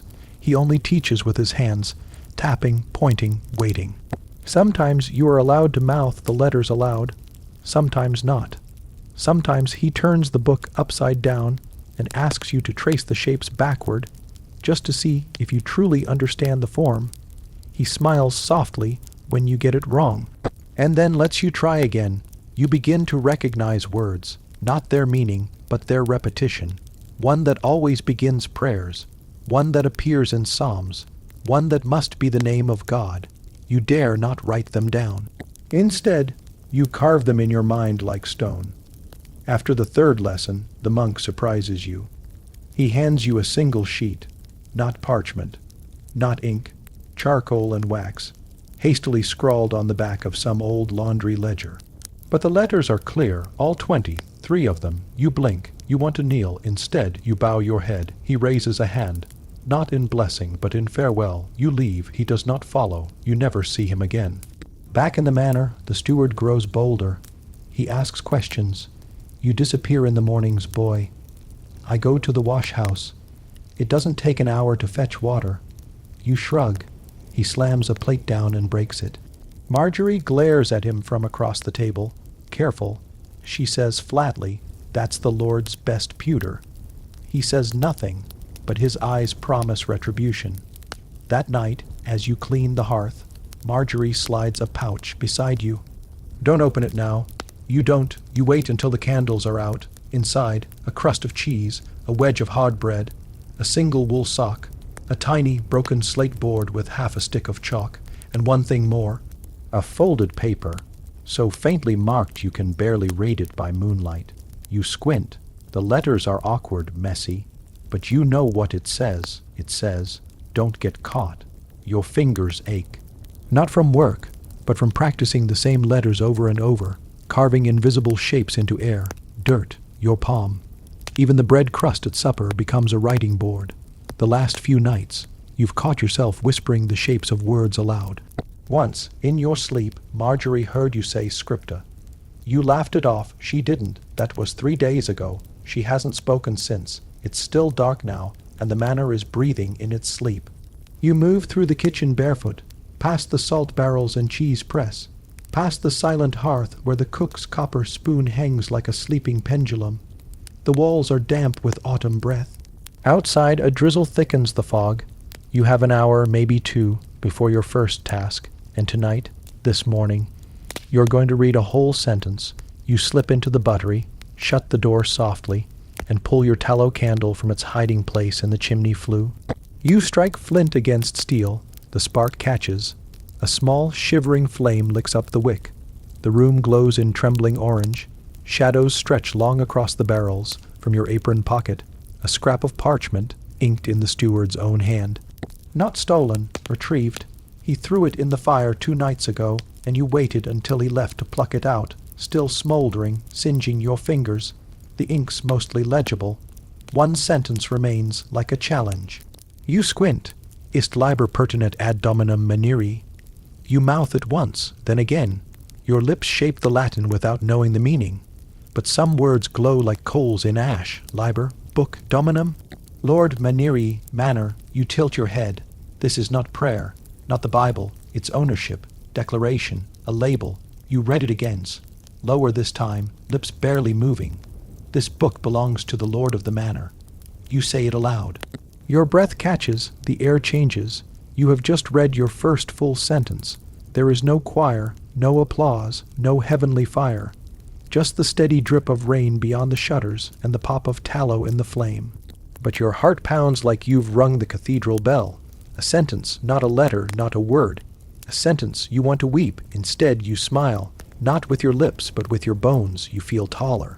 Lighter, terrified, because now you can read what you were never meant to read. And that means you can see what others tried to hide. Later that day, you are given a task usually reserved for older servants, carrying the laundry to the priest's house beyond the orchard wall. A half-hour walk each way alone. You feel Marjorie watching as the head maid assigns it to you. A test, perhaps, or a gift, hard to say. You carry the bundle on your head, rain, soaked linen dripping down your back. You walk barefoot to save your shoes, your feet sinking into the soft muck of the orchard path. But your mind hums with syllables. Ist liber pertinet. The sentence repeats in your chest like a charm. The priest's house is half cottage, half chapel. He lives alone, a tired man with eyes like old paper. He barely looks at you as you enter the narrow hall. You place the linens by the fire, bow low, and turn to go. But something in you hesitates, the smell of ink. You glance sideways. A wooden writing desk sits near the fire, and on it, a book, large, bound in soft leather, corners worn, not chained to the wall like the church books. Left open, vulnerable, unwatched, you hear the priest shuffling in the next room, coughing, muttering. You have maybe 1 minute. You step closer. The book's ink shimmers faintly in firelight. It's not Latin. No, this is English, and your breath stutters. You can make out 3 words at the top of the page, a treatise of physic. You blink, a book about healing. You try another line. The letters crowd together, but you whisper them apart, to make a salve for wounds of the skin. The next word eludes you, but the sentence is enough. You gasp. This book tells how to heal the body. You feel a weight in your chest shift. All your life, people have whispered about leeches, poultices, bleeding. But none of them read it. None of them knew. It was always rumor, passed from mouth to mouth like old bread. But here, truth sits open, written plainly like bread on a table. All because someone knew their letters. And now you do too. You don't steal the book. You don't even touch it. But the seed is planted. Heavy humming hungry, that night you write the word salve in the dirt beside the barn, just to feel it take shape beneath your finger. You whisper it in the hayloft as you turn on your side and pretend to sleep. You don't sleep. You dream. The next morning, Marjorie speaks to you at last. Only 3 words, but they carry a weight. You've gone thin. You shrug. She doesn't smile. You look haunted. She says. You say nothing. You are haunted by ink, by vellum, by the knowing. You walk away. But later, she follows you to the well and presses something into your palm. A square of cloth, wrapped inside, a stub of candle and a sliver of blackened bone. What is this? You whisper, charcoal. She says, to write. You look up at her. Her eyes are hard. I saw your wax burns. You're not hiding it well. You feel shame crawl up your throat. I didn't tell. She adds, but you're getting sloppy. Why are you helping me? You ask. Her mouth twists into something bitter. Because I once tried too. You stare. What happened? She doesn't answer. She walks away. That night you use the charcoal for the first time. It feels different from wax. Drier, dustier, but faster. You scrawl the word treatise onto a board by the fire, then wounds, then healing. You press harder with each word until the tip snaps. You stare at the broken stick of bone, and you feel the world shift again, not from fear, but from the taste of possibility. You know now what you want. You want the books in the priest's house. You want to read them all. You want to read more than psalms and property oaths. You want to know how the world works. Flesh, blood, bread, fever, fire. You are not content with prayers and punishments. You want instructions, truths, remedies. You want language not just to name the world, but to change it. But that is a story for tomorrow night. The dagger comes from the kitchen, not from your teacher, not from any noble library, but from the smoky, soot-caked scullery where blades are dulled on bone and bread alike. You smuggle it out in your sleeve one night, still warm from goose fat, hidden under a dishcloth you're meant to launder. Your heart thuds the whole way to your bedroll. Terrified someone will ask why your steps are stiff, or why you won't bend to pick up a fallen spoon. Why a scullery maid needs a knife, but they don't. No one asks, you're invisible again blessedly, finally, invisibly plain. Just another servant with chapped hands and bowed shoulders. And so, that night, with your back to the hearth and your face to the stone wall, you begin your next lesson. Not with paper, with wood. You carve the first letter into a discarded splinter from the firewood pile. It's slow going, each stroke of the blade jerks and skips, the grain tugging the edge this way and that. But you manage it, the first stroke, the second, the curve that turns a line into an R. You're not just copying anymore, you're carving, you're writing. Ink is still too costly, too suspicious, but soot and fat, those are free. You gather them like treasures, fat drippings from the roast tray, ashes sifted fine from the bread oven, and a stiff chicken feather with half its tip broken. You chew the feather's end like you saw the steward do once with his quill. You wonder if he knew you were watching. You mix your first batch of ink in a nutshell. Not a metaphor, an actual nutshell, pinched and hollowed, stolen from under the table where the younger children crack them open for play. The ink is awful, sludge, gray, brown. It smells like death, but it stains. You scratch symbols onto your wooden chips at night, the knife still greasy, the feather trembling in your fingers. You're no longer tracing stolen letters in air. or whispering them like spells. You're copying them from memory, practicing, burning them into yourself, chip by chip. One night, you risk it all. You press a wooden chip into Marjorie's palm in the kitchen corridor. You say nothing. Just walk on, heart galloping. You expect a beating, a scream, a snort of laughter, or worse, that slow, pitying shake of the head like she used to give the pig boy when he tried to speak in rhyme. Instead, the next morning, she leaves something under your pillow. Not words, not chips, a scrap of linen, on it one crude letter, a T, written in wine. You begin to speak less and read more, not aloud, not yet. Your mouth cannot be trusted too loud, too eager, too clumsy. But your eyes are sharp, your fingers are sharper. You collect scraps now the way other girls collect compliments. Wax seals, broken parchment, waxy cloth corners scribbled with baking weights. You find a torn edge of a love letter in the garden, caught on a rose thorn. You press it to your chest like it's holy. It says nothing useful, but you rate it, you rate it. The steward watches you now, not with anger, with calculation. It's worse, he speaks to you in riddles. Asks what color the sky was this morning, as if testing whether you can describe azure or heather gray. He leaves letters lying open near the fire when you enter the hall, as if daring you to glance at them. You don't, you do. He's playing a game you don't know the rules to. But you suspect you're losing. Your knife is your secret quill. The wooden chips are your books. Marjorie is your first reader. And now? Someone else joins. You don't know her name. She's small, quiet, a laundry girl. You only notice her because she folds everything in exact, symmetrical piles, perfect rectangles of damp cloth. No corner out of line. One day, a pile of towels near the hearth has a message scratched faintly into the lint. What comes after be? Your hand shakes when you read it, not from fear, from awe. You write back that night on a bit of firewood with your kitchen blade, then tuck it under the laundry basket where she stands each morning. It's the closest thing to a letter you've ever sent. She never speaks to you. But you find more messages, more questions, more hunger, and one day a gift, a stolen scrap of parchment, real parchment, with ink, lines half, erased, the tail of a sentence, and so we burn for want of light. You stare at it until your eyes ache. Then you press it to your lips. Reading has turned into writing. Writing has turned into connection, and connection is its own kind of rebellion. The steward senses it. You feel his shadow longer each time he passes. He lingers outside the laundry room. His boots turn more slowly in the corridors. He speaks your name with a smile that feels like a knife tucked behind his teeth. You wonder, will he stop you, or will he make use of you? You don't know which is worse. One evening, after chores, Marjorie meets you behind the drying shed. She does not speak at first. Instead, she lifts her sleeve, ink stains, tiny ones, on her wrist. She nods once, then holds out something small.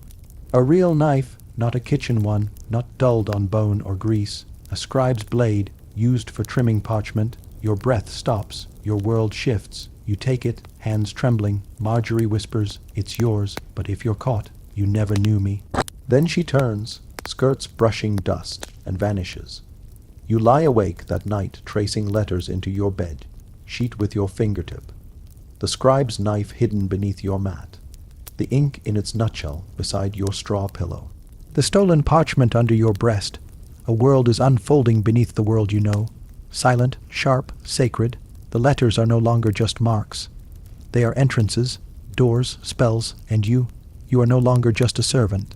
You're becoming something more dangerous, a reader, a writer, a witness.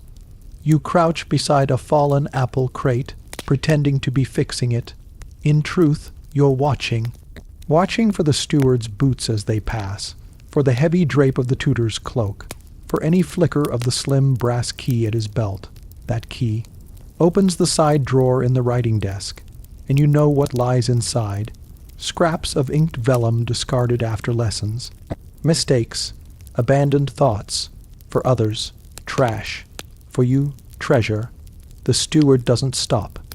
His boots march by, heavy, unknowing, and as the corridor stills again, you inch toward the study. The key isn't there. Not today, but the drawer it creaks open anyway. Someone has forgotten to lock it. You reach in. Your hand trembles as it brushes across soft, curled sheets. Half-filled lines, jagged words where ink ran out mid-sentence. You don't read them here. You cannot risk it. You fold 3, tuck them inside your apron hem, and slip away, heart clanging in your ribs like a blacksmith's hammer. That night, beneath the bell tower's crooked shadow, you hide near the old pigsty wall, your newest place. No one comes here anymore, not since the piglets were moved. The straw smells sour, the ground damp, but you are alone, safe. You unfold the pages. They are lessons for a boy. He must be young. His spelling falters, and his Latin wobbles into nonsense. But still, there are patterns you recognize now. You sound them out like a prayer whispered through cracked lips. In principio erat verbum. It's from the gospel, you think. You've heard it chanted in the cold echo of the chapel. But now the letters sit quietly in your lap. No priest between you and them. Only silence and your own breath. When the ink blurs from your shaking, you fold the pages again. You think of Marjorie. Her silence these past days has not been unkind. But it is full intentional. She watches you now with eyes that hold something heavy. Not jealousy, not anger, fear. And it shames you that you cannot name what she fears more. You're being caught, or you're becoming something else. The next day, she gives you the soup pot and sends you to the buttery alone. It's quiet there. No one is near. You crouch behind the barley sacks and open the vellum again. But this time, it's not the letters that catch your attention. It's the ink itself, dark, yes, but smudged in strange ways. On one page, there's a streak across a margin, like a finger dragged through wet ink. Below it, a single dot. Rust red, you tilt it toward the light. Blood, your heart thuds. Why would the page be stained? You think of the tutor. You think of how he always dabs his hands with cloth when he leaves. Of the steward's bruised knuckles. Of the boy these lessons belong to, whose name you've never heard spoken in the halls. There is a story beneath the ink, but it's written in things you cannot yet read. Later, as you scrub the flagstones, the page hidden beneath your smock, the mistress herself enters the corridor. You do not look up, but her perfume reaches you before her voice. Rosewater and almond oil, too sweet, cloying. She walks past you slowly, then stops. Raise your head. You obey, slowly, her eyes ice behind pearl. Rift to your hands. Your nails are ink-stained again. You hadn't noticed. Your stomach drops. She doesn't speak. She only walks on. And you are left in the quiet dripping of the cistern, feeling as though you have just stepped out over a cliff but haven't begun to fall yet. That night, Marjorie speaks. You need to stop. Her voice is low, but her hands don't shake. They fold bread calmly, spreading goose fat over it. You don't reply. I know what you're doing, she says. And it'll kill you faster than hunger ever could. You nod, but you also do not stop. Instead, you ask her, did you ever want to know what they say in those books? She does not answer, not with words. Only tears, one, sliding down a face too tired to protest. You return to the pigsty wall the next night, but the vellum is gone from your apron. It's been taken. No one in the manor knows its worth. No one but you. And someone else. A single note waits for you there instead, pressed beneath a stone. 4 words, meet me, Clock Tower. The parchment disappears one bitter evening, not stolen in the dark by some rival servant, nor eaten by rats, nor swept into the hearth by accident. No, you remember exactly where you left it, under the 3rd floorboard behind the chest in the unused linen room, pressed between moth holes and cold air, and now it's gone. The floorboard is still loose. The chest hasn't shifted. Nothing else has been disturbed. But the page with the copied lines from Brother Clement's Psalter, the one you had spent 4 nights and a dozen stubbed candle wicks transcribing, is gone. Gone, you close the door softly, pretending to carry towels, and you feel something unfamiliar pulse behind your eyes. Not panic, not even grief, something colder, like the feeling when the last fire dies in the great hall, and the smoke doesn't rise. It lingers low, choking the floor. Someone knows, someone came looking, not for linens, not for silver, not for you, but for the proof of what you've done, what you've become. The next day, Marjorie watches you fold the napkins and doesn't speak. She hasn't spoken much in days, but her eyes, once foggy with habit and headache, now hold the kind of focus reserved for people who are planning something they won't admit out loud. When she finally does break the silence, it's not about your clumsy folding. It's not about your unfinished sweeping. It's about the wax stains on your fingers. You've not been lighting candles in the vestry, have you? She asks mildly. No. You say, truthfully, the vestry hasn't been your classroom since Michaelmas? She nods unconvinced. Just looks like you've got the hands of a boy who's been melting things he shouldn't. You start to speak, then stop. There's no safe sentence here. She watches that too. Just mind your fingers, she says, and returns to her linen. People notice hands. It begins to snow before supper that evening. Not heavily, just a quiet dusting, the kind that makes windows look frosted from the inside, the kind that cloaks the courtyard in stillness. You take the long way to the scullery and pause in the cold, letting your breath fog, and there, beneath the window of the steward's study, you see it, a scrap, paper, folded once, edges curled from damp. No name, just a torn edge that looks far too much like your parchment. You do not pick it up. You walk past as if you've seen nothing. You do not return for it, but in your mind it burns brighter than any candle. That night you make a choice, a foolish one, a slow one, but a choice all the same. If someone has seen your letters, your work, your inked shame, then you are already guilty. Whether they say it aloud or not doesn't change the fact. So you may as well finish. You steal not just scraps now, but entire pages. You choose thicker cloths to polish the pews, so you can wrap them around torn bits of missals. You move quietly through the storage rooms, mapping which books are cracked, which priests sleep deeper than others, which servants take longer on their piss breaks in the latrine. You don't sleep much. You dream in black ink.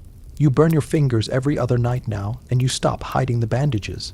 What's the point? Every day you wake up still unpunished, still unnoticed. You walk straighter, not braver, but heavier. Like someone walking through snow that's not quite deep enough to bury them. Yet, one afternoon, while emptying the chamber pots, you find a page left out on the steward's table. Not hidden, not even face. Down. Just sitting there, and on it, your handwriting, a copied passage from the Psalms, your awkward, stiff lettering, your trembling R's, the ink blot that had dripped when you sneezed. You do not touch it. You only stare, and then you realize it has a note at the bottom. Not the monk's hand. Too young. Investigate. That night, the snow turns to ice, and you do not go to the chapel. You do not light a candle. You do not read. You lie awake, staring at the beams above your straw, and wonder how far a servant can run barefoot in winter before dying. 2 nights later, someone slips something under your pallet. Not a boot, not a punishment, not a rat, a page, your page, the same one, but now at the bottom something new is written. Different ink, sharper hand, better than expected, do not stop. You stare at it for a long time. Then you burn it, not in fear, not in shame, but because something about being known, truly known, is more terrifying than being caught. You've always feared punishment, but now you fear expectation. Spring will come soon.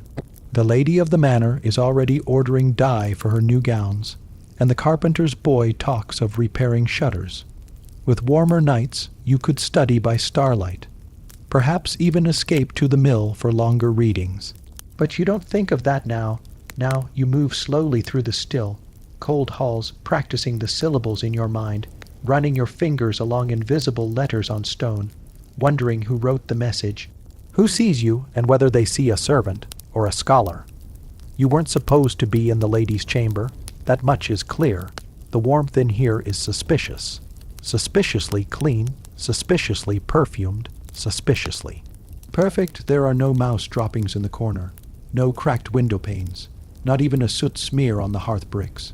It smells of pressed lavender, oiled wood, and almond paste. You don't belong here. And yet, You stand still as your feet cool against the tile, like a stolen cat waiting to be chased from the sun patch. You didn't mean to end up in this room. You came to return a dropped handkerchief. But the silence was so complete, the door so slightly ajar, and when you saw the mirror you forgot your fear. Because there, propped at an angle on her writing desk, is the lady's mirror, thick with pewter and gleaming like a moon caught in glass. But it is not the reflection that holds you, it's what's behind it, a parchment folded into fourths, tucked with the corners just barely visible behind the heavy mirror's base. You are already reaching before you think. And that's when you hear it, a floorboard creaks behind you. Your heart drops so hard it feels like it hits the soles of your feet. But no one enters. The silence closes again, and you, sweating, trembling, daring, unfold the parchment. Not a prayer, not a letter, a riddle. It's written in Latin or maybe French, but the symbols, they make sense to you in flickers now. You sound them in your head. The phrasing is strange, almost like a game. I reflect what you show me, and sometimes what you don't. I am dumb, yet I speak. I am blind, yet I see. Hold me too long, and I will lie. And then underneath that, a single line in English, newly scratched in rougher ink. She has no idea it watches her back. You stare, and stare longer. Is this the lady's handwriting, or someone else's? You fold the parchment again quickly, tuck it back beneath the mirror, and step away. Your breath makes a thin cloud in the colder hallway beyond. That night you do not sleep. Your mind turns the riddle over and over like a millstone. Why would the lady hide such a thing? Why behind her mirror? And what does it mean to lie? If held too long, you remember her watching herself sometimes as she speaks, holding her eyes on her reflection, not on the person she's addressing. You wonder if she knows what she looks like when she thinks she's not being seen. You think of letters again, not the Latin ones, but the shapes you've only just learned. How some mirror backward, how B, and D swap sides, how P can become Q. Is that what this riddle is about? In the laundry room the next day, you can't stop repeating it in your mind. I am dumb, yet I speak. What are you muttering about? Marjorie snaps as she beats a tunic. Nothing. You say too quickly. You're not humming. You're whispering like a monk. You don't reply. Later, while rinsing shirts in freezing water, a flicker of a guess crosses your mind. Could the riddle be about? You dumb, yet you want to speak. Blind, yet you now see. Words, meaning, truths, if held too long. Lies, knowledge turning poisonous. You shake your head. Maybe you're imagining things. Maybe the lady is just vain and liked clever scribbles. Maybe the note meant something entirely different. Still, the line won't leave you. She has no idea it watches her back. You want to write it down. Want to practice copying the words, examining the curves and slants. But you don't dare. You've already gone too far, and yet you begin testing letters in flour on the kitchen table when no one's around, tracing with your pinky, erasing with a puff of breath. 3 days later, the steward calls you to the pantry. Your stomach turns to lead, but it's not punishment. It's worse. He wants you to read something aloud. He holds out a crumpled scrap, no bigger than a buttered oatcake. His eyes glint. Found this in the hearth ashes. Doesn't match the cook's hand. Doesn't match the kitchen clerk's either. Read it. You freeze. The writing is smeared, smudged, almost unreadable. But the moment your eyes fall on it, you understand it. It's the lady's hand again. Something about rosemary and trust. Something about mirrors. You look up at the steward. Say nothing. He smiles coldly. You're quiet. Good. A dumb servant doesn't start fires with strange poetry. Now does she. You shake your head. He leans closer. There are too many secrets in this house. I intend to know them, and if you see something strange, come to me. That's how clever girls get out of trouble. You nod. You don't trust your voice. He leaves, and you feel a new terror bloom beneath your ribs. You didn't get caught, but he suspects. He doesn't need proof. Just a mistake, and you've already made one. Later in the scullery while kneading dough, Marjorie speaks low. You're not as clever as you think. You look up. Her hands never stop moving. You think no one saw you in the lady's chamber. You swallow. I was just returning. Doesn't matter what you were doing. Her tone is flat. You're being watched. Always were. The dough squelches between your fingers. She sighs, eyes narrowed, voice even lower. Don't trust the steward. Don't trust her either. You stare, then who? You whisper. She doesn't answer. She just brushes flour from her apron and leaves. And you feel the words in your chest like stones in a pouch. Don't trust the steward. Don't trust her either. Then who? The riddle doesn't end here, but that is a story for tomorrow night. The day begins with silence, not the peaceful kind, but the sort of silence that feels orchestrated, as though someone has smothered the house in hushcloth, hiding sound the way one hides knives before a search. You sweep the flagstones of the north hallway with deliberate care. The bristles of the broom scrape in rhythm. 1, 2, 3, pause. 1, 2, 3. It's muscle memory now. Your mind is elsewhere, hovering somewhere between ink stains, brittle parchment, and the final shape of a capital S. You haven't seen Marjorie in 2 days. That alone would unsettle you. The scullery has been without complaints. The kitchen maid said she saw her heading to the stables with a bundle under her arm. The stable boy said he never saw her at all. The steward hasn't asked after her, and that, more than anything, sends a cold bloom spreading across your chest. Because if no one's asking, then someone already knows, and it's not you. You carry laundry to the upper landing, careful not to step too loudly. The sunlight is watery and pale today, filtering through diamond, pane windows in strips like tattered scrolls. It paints the stone in the dull glow of secrets. Inside your apron is a sliver of paper torn from a discarded ledger in the steward's office, the edge still smelling faintly of mold and meat. You hid it under a fish, gutting table for 2 days, until the coast was clear. Now, tucked against your skin, it itches with potential, but you don't dare raid it. Not now, not yet. Instead, you fold linens. At midday, you're called into Lady Blythe's chamber. She's taken to coughing again, throat raw from damp air and clove, soaked wine.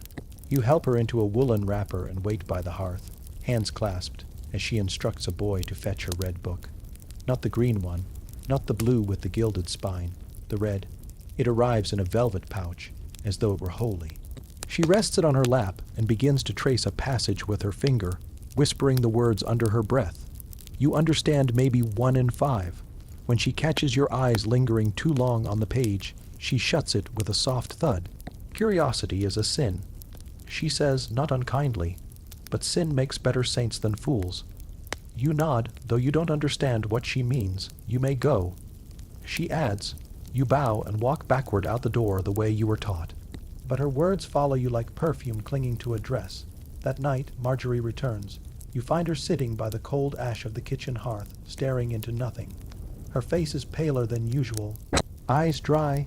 Her hands are empty, and that's how you know something is very wrong. Marjorie never sits without doing, never rests without fussing. If she's idle, something's broken. You pour her a cup of the weak ale and sit beside her, slowly, like someone approaching a wounded horse. Where were you? You ask. I went to see her. You blink. See who? Marjorie doesn't answer right away. She stares at the ashes. Her voice is flat when it comes. The nun. You go still. There's a convent 3 miles past the mill. She says, more to the fire than to you. They don't take girls like us, but they don't always ask how we learned. You feel your heart rattle. You told her. Marjorie snorts. I told her I sew, same as always, that I can read stitches, not psalms, but she watched my hands, said I turned the page like someone who knows what's coming next. You imagine it, Marjorie's careful fingers, her proud little smirk, the way she never flinches when lying only when cornered. She said I should burn it all. Marjorie mutters that God gives grace to the quiet ones, that the ones who learn without permission rarely last. You can't sleep that night, not with those words, not with the knowledge that someone outside this manor knows and still lives. So just before dawn, you light a stub of tallow and return to the sliver of ledger. You hold it in your palm, study the letters. They're smeared with blood where your thumb cracked earlier. The candle flickers, making the ink dance. It says nothing important. Just a list of barley amounts and numbers you don't quite know how to read. But that doesn't matter. What matters is you can sound out the name at the top. Sir Everard, you smile, not because it's beautiful, but because it's yours now. This name belongs to you as much as it belongs to the man in the records. And for the first time, you realize you could raid a name off a grave if you needed to. Later that day, you overhear 2 pages whispering by the stable gate. They're talking about a priest coming to visit. Not for a feast, not for a wedding, for inspection. You pretend to scrub the stone trough while they talk. A test, one says, for what? To see if anyone's, he stops, reading. The other says quietly. You freeze. The lord of the manor, it seems, received a letter. A real one, not just dictated to a steward, and the bishop it came from warns of books among the lower ranks. A suspicion, not yet a sentence, but close enough. That evening, Marjorie grabs your sleeve. We need to hide it all, she says. You don't argue. Together, you strip the straw mattress and dig out the scraps of paper. You roll up the sooty linen you used for tracing. The stub of charcoal, the cloth bag where you kept the first stolen Psalter page, the binding thread you dyed red to mark your place in margins. She burns them in the oven's dying coals. You don't cry. Not when the paper blackens, not when the Psalter page curls, not even when the red thread hisses in the ash like a snake. You just watch, the way a thief watches the gallows being built. Later, when everyone's asleep, Marjorie taps your shoulder. She slips something into your hand, a square of cloth. You unfold it. Inside is a single tiny scrap torn from the edge of a page, no larger than a fig leaf. But there, in the center, is a letter you recognize. Q quid quistio quietus. You don't know what word it came from, but it will be enough. Outside, the wind groans like a waking animal. Rain hits the windows in soft, rhythmic knocks. You lie awake, clutching the cloth scrap. Not for what it says, but for what it promises. You should not have opened that ledger. You told yourself it was just curiosity, just passing by his study door while it hung half open like a dry mouth. Just the gleam of candlelight on ink-stained parchment that caught your eye for a breath too long. Just the shape of the steward's handwriting, sharp, crabbed, curling like claws that pulled your feet over the threshold. Just a glance, just a moment, just a little crime. But the moment stretched. The glance became a reading. The ledger became a map. And now the steward's voice echoes down the corridor behind you, closer than it should be. You shut the book and flee before he reaches the doorway. You don't run. Running would be foolish, but your walk is fast and brittle, your breath shallow. Your fingers ache from where they gripped the edge of the ledger too tightly. Your eyes scan the halls for witnesses, but there is only Marjorie in the distance, hunched like a scolded crow over a pile of linen. She does not look up. You are halfway back to the servant's stare before you let yourself breathe. In the hush of your small attic space, the sound of your own heartbeat is loud and hot. The memory of the ledger burns behind your eyes. It was filled with names. Names of villagers, tenants, traveling tradesmen. Debts, fines, payments, punishments. One line was marked with a red stroke. Bread, taken without permit. Lashings, 3. Fingers marked. You do not know the name, but you know the sentence. You remember the boy who vanished from the kitchen last spring. You lie awake long past midnight, mouth dry, mind racing. This was not a book of scripture, not a poem, not a fable. This was a book of power. The steward uses writing not to dream, but to govern. And in the deepest part of you, the part that has outgrown fear, a thought blooms. If he can use writing to wound, then I can use it to survive. The days become heavy with paranoia. The steward begins appearing in rooms you hadn't expected. Once at the edge of the stables, arms folded. Once in the chapel gallery, staring at the flickering candles, as if waiting for you to confess. Once most horribly outside the laundry door, just as you stepped through, carrying a basket of steaming linens and a hidden scrap of parchment tucked in your sleeve. He said nothing, just looked. You wonder if he knows. Marjorie watches too. She has become quieter, softer, and colder. She no longer hums. Sometimes you catch her staring at your hands. The other servants move around you like smoke. unaware of your secret war. To them, you are still just a fast worker with an odd way of staring at walls. They do not know that behind your eyes, letters are forming like birds in flight. You begin to read signs on barrels, words carved into pews, phrases scratched into wood by idle boys with knives. You read the steward's handwriting in your mind even when your eyes are closed. You remember it, mimic it, steal it. One night, in the larder, you use soot and a chicken bone to scratch his script onto the underside of a shelf, just to prove that you can. Then comes a night of rain, the kind of storm that drowns the roads and fills the manor with damp smoke and the smell of wool.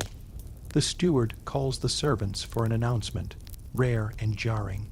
You stand among the others barefoot, dripping as he reads from a scroll. A visitor is coming, a friar. He will be conducting confessions, prayers, and, most dangerously, inventory. He is known for spotting forged documents, false accounts, secret scribes, and he is arriving in 2 days. You feel the warning ripple through the room like thunder. The steward's eyes flick across the crowd, pausing of course on you. That night, you do not sleep. You sit upright beneath your blanket, candle unlit, heart pacing. The ledger, the steward, the friar, the words you've spent months memorizing now threaten to betray you. What if he finds your soot markings? What if the steward presents your parchment scrap? What if the friar looks into your eyes and sees not piety but letters dancing? You could burn it all, tear it, forget, kneel before the altar and say nothing for the rest of your life. Or you could write your own story before they write one for you. And so, at dawn, you rise. You gather your tools, no longer afraid of the scrape of charcoal, the scratch of quill. You no longer write like a thief. You write like a witness. Slowly, carefully, you begin to draft a page, not a poem, not a prayer, a confession of your own making, one that tells your truth but in words that walk a careful line. You do not name yourself. You do not accuse, but you leave breadcrumbs. It is not the steward's kind of record, cold, punishing, final. Yours is something else, a kind of soft rebellion, a kind of map. You fold the paper and place it inside the hollow behind the chapel's kneeler, where you once saw a mouse slip through. You whisper a small apology to the animal world for stealing its tunnel, and then you wait 2 days, 1 friar, and a secret paper that might, if you're lucky, outlive both. But that is a story for tomorrow night. The door is made of oak, blackened by smoke and age. It doesn't creak, which almost disappoints you. You'd expect such a forbidden door to protest at being opened, but it only sighs softly, like someone exhaling into sleep. The steward's key had hung for 3 days beside the hearth. No one noticed it gone this morning. You made sure the other servants were distracted, spilled ashes in the courtyard, a burned crust in the oven, and Marjorie's bad knee flaring again. You didn't mean to cause so much, but distraction is the currency of rebellion. So now the key fits in your palm like it belongs there. The door opens inward, and the first breath of air that greets you is dead. Cold, paper, dry, still. This is not a room for human voices. This is not a room that forgives, the hidden library. No one calls it that aloud. But every large estate has won a place where priests and noble tutors once reigned quietly during feasts, a place where charters were copied, oaths signed, and books chained to wooden benches. The manor's current lord uses it only for show. But you've been dreaming of this room since you first learned what letters were. It's colder than you imagined, and darker. You step in cautiously, closing the door behind you, fingers brushing the stone walls until your skin remembers the shape of each groove and mortar seam. A single narrow window lets in light no thicker than a strand of hair, but it's enough. The shelves loom. Not full, perhaps 24 books, 1 cracked chest of scrolls, and some flattened sheets of vellum covered in jagged Latin. You don't know how to read that yet. You don't care. You brought your wax stump and hidden candle. You strike flint. The glow is small but absolute. Like firelight inside a cave, it pushes shadows into the corners and warms the edges of fear. Your breath slows. You move along the shelves. Most books are 2 grand gilded bindings, legal texts, psalters, Latin sermons. Not for you. Not yet. but tucked between two forgotten ledgers you find it, a worn sheaf of folded parchment. Unbound, unlabeled, you unfold the top page. The first sentence is in English, poorly copied, with uneven hand and blotched ink. The handwriting is hesitant, but it is a fable, The Fox and the Miller. You can almost hear it being told aloud, and more importantly, you can read nearly every word. Your lips move silently. The miller said to the fox, "The moon is made of meal." You stifle a laugh, a quiet, giddy shock of joy. It rises up in your chest, makes your nose sting. You have never read a joke before. You feel as if you've stolen fire from the gods and hidden it beneath your tongue. You read the next line, and the next. Slowly, tracing your finger beneath each word, the silence becomes velvet, but then your ear catches something, a sound behind the door, not footsteps, but a shift, a breath, the smallest sound of someone adjusting their weight. You freeze, heart instantly loud. You blow out the candle in panic, plunging yourself into cold. You press your body flat against the stone wall. You try to be shadow, stone, shelf, parchment, anything but alive. The door does not open. It stays shut, but the sound remains for a moment longer, then fades. Perhaps it was nothing. Perhaps it was someone simply walking past. Perhaps you're imagining it, or perhaps someone knows. You wait 5 long minutes in darkness, then 10. Only when the sun slants higher through the slit of window do you move again. You return the fable pages to their hiding place, careful not to bend the edges. You brush away a single flake of wax from the table, though it might as well be a signature in blood. You do not take the pages. You do not risk carrying anything that might betray you, but the words. The words you keep, "The moon is made of meal." You repeat it silently over and over until it becomes not just funny but sacred, a spell, a vow, a proof that the world can be spoken in secret ways. You slip from the room, close the door, and replace the key on its nail beside the hearth. The steward is gone. The kitchen buzzes with late morning chores. No one notices you, or if they do, they say nothing. But you carry something now, something glowing. That night you dream of letters again. But this time they drift through your mind not like fish in murky water, but like lanterns, small, bobbing. Alive and yours. You didn't think parchment could betray you, but it does. It's late again. You kneel on the flagstones near the hearth, the fire nearly dead. The coals whisper heat like an old man muttering riddles in his sleep. A single stub of candle flickers on the floor beside you. Its wax pools at the base like melted bone, and your shadow dances, long and strange, across the walls. The page in your hands is slick, too slick. Your fingers, used to the rough fibers of servant rags and cracked skin, slide clumsily across it. This parchment isn't stolen from the kitchen ledger.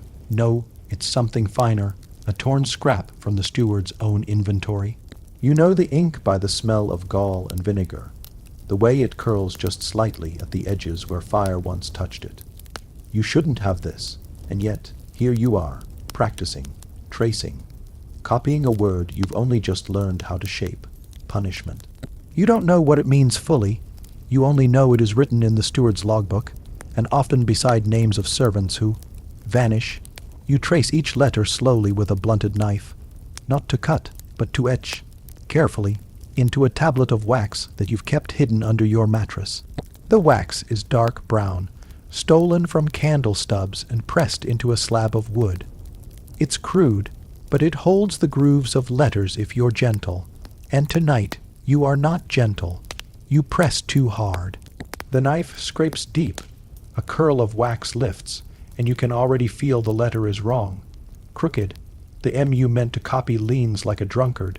You start again, moving to the corner of the tablet, carving the same word once more. Punishment. Each letter feels like a whisper you're not supposed to hear. Outside, the wind has risen. It hisses against the shutters. You'd think it was winter's breath, if not for the smell that comes with it. Wet hay, rotted wood, and something sharper.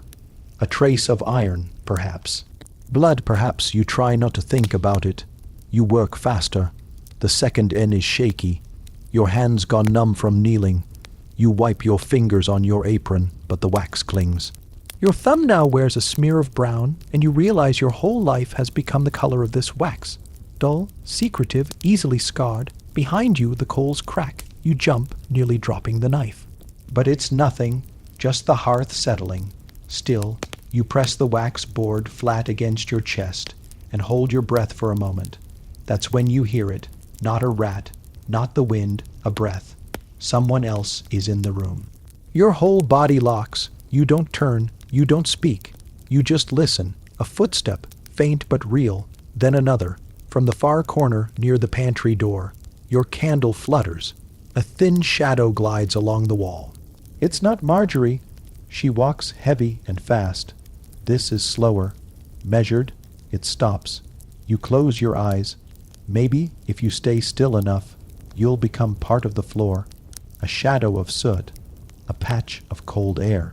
Then the voice comes, not a whisper, not a shout. Just one word, spoken clearly.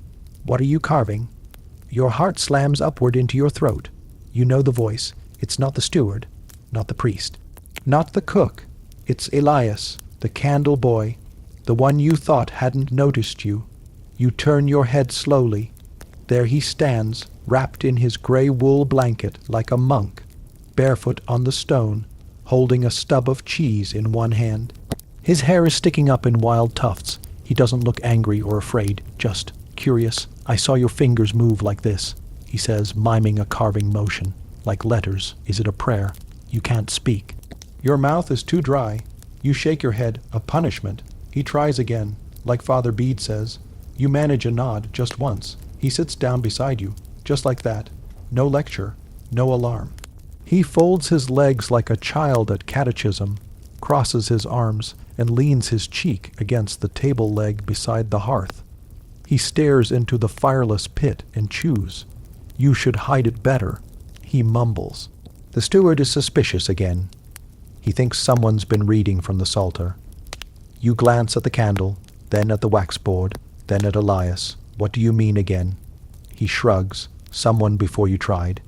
He says, a girl, years ago. She used to bake the bread, left in a cart one morning and never came back. You want to ask more, but you can't. Instead, you gently rotate the wax slab toward him, and for the first time, you let someone else see your carved letters. Elias squints. He frowns. Is that meant to be an M? He asks. You nod. He raises a single eyebrow. You're pressing too hard. He says, makes the strokes too deep. You'll crack the wax. Use the knife like this. He takes the blade from your hand without hesitation and holds it at an angle, soft as a feather. He carves the same letter, and it comes out smoother. Like it grew there on its own. You stare. Who taught you? You whisper. He smiles without teeth. My mother. He says, she was a scribe's daughter before the plague. She taught me before she died. Silence blooms. The fire hisses. Then Elias leans closer and whispers, if you want, I can teach you how to write your name next. The silence between you becomes something new. Not fear, not danger, possibility. And now you're wondering if the steward was right. If letters are contagious, not like disease, but like fire. A spark, a whisper, a little secret passed from wax to wax, hand to hand, heart to heart. And you wonder, if the wax board disappears, and the knife dulls, and Elias is caught, will the words still live inside you? But that is a story for tomorrow night. You shouldn't have done it. You know that now. The quill is long dried. The ink smudged with tears you didn't even realize you'd cried. The little folded square of parchment tucked beneath your cot's straw mattress carries a crime far greater than any coin taken, any lie spoken, any candle stolen for light, because you wrote something, not copied, not practiced, not traced by rote from Father Edmund's discarded sermon sheets. You wrote something from yourself. It came out of you one night like blood from a wound, a sentence, then another, then a full page, and then two written by a servant who should not even know how to spell her own name. And worst of all, you addressed it to the Lady Isabel, who spoke kindly to me once in the garden. The words are terrible and uneven. You crossed out so many lines you wore holes in the parchment. You rewrote phrases, tried to sound gentle, intelligent, humble. You bled yourself into it, telling her what it's like to be on the other side of the stone wall. What it costs to learn, what it means to live in silence, and you begged her not for pity, but for her books. You didn't know what you expected. Maybe nothing. Maybe the illusion of bravery, a private victory. A ghost letter, never to be read, but you didn't keep it to yourself. You sent it, and that is where this all began. You remember the moment you slipped the folded parchment into the basket of pressed linens bound for the lady's chamber. You wedged it between two ivory, stitched kerchiefs. Your hands shook.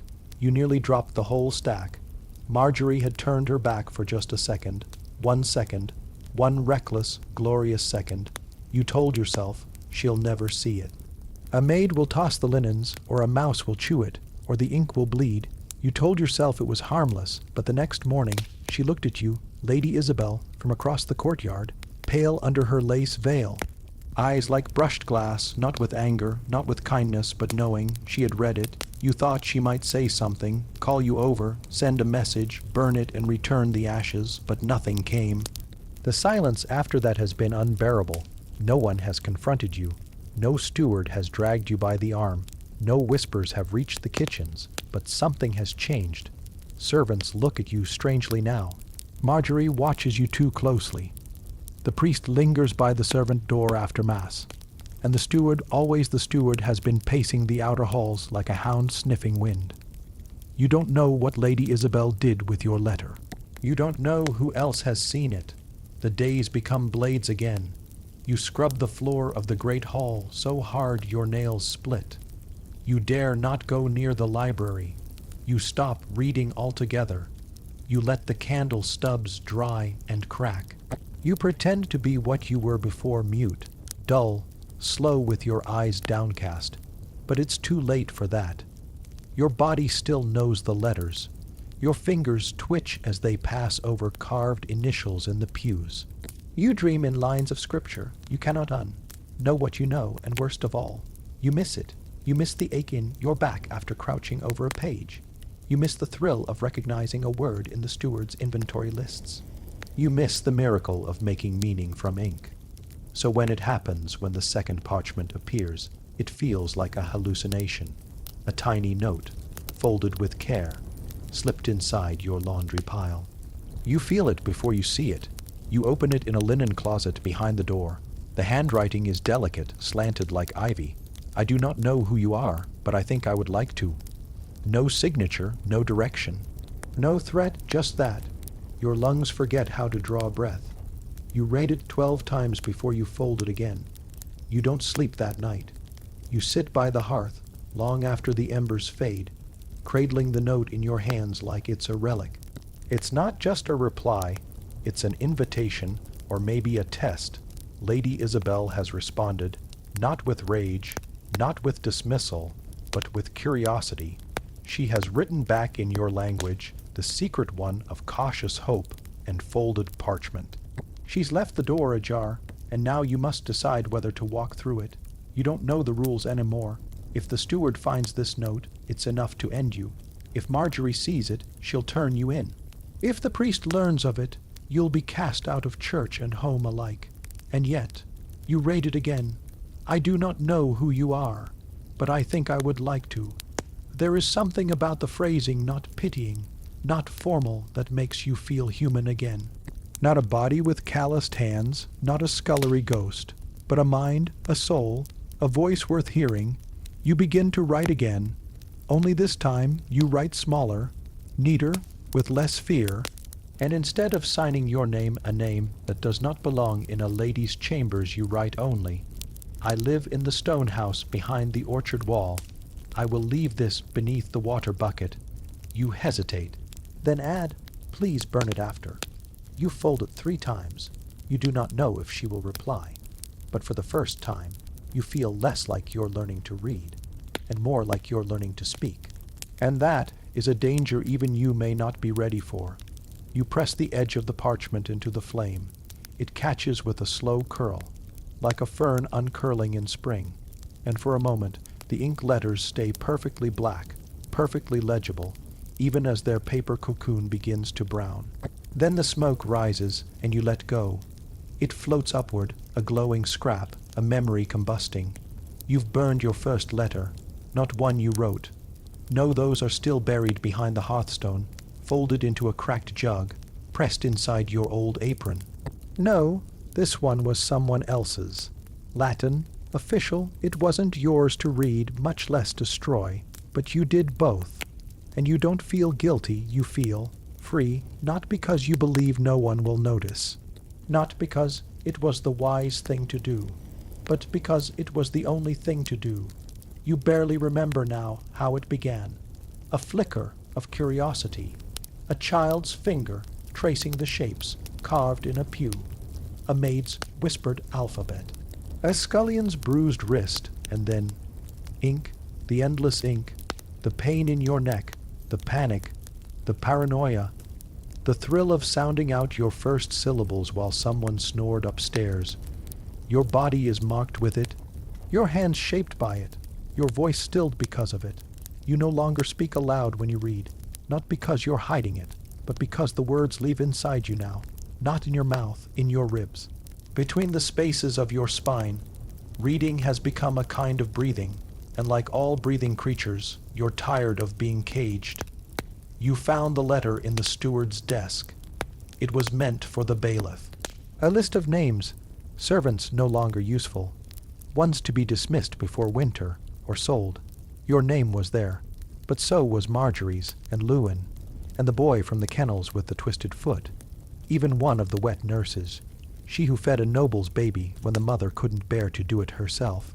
They were getting rid of you, quietly, without fuss, without bloodshed, without even the dignity of public shame.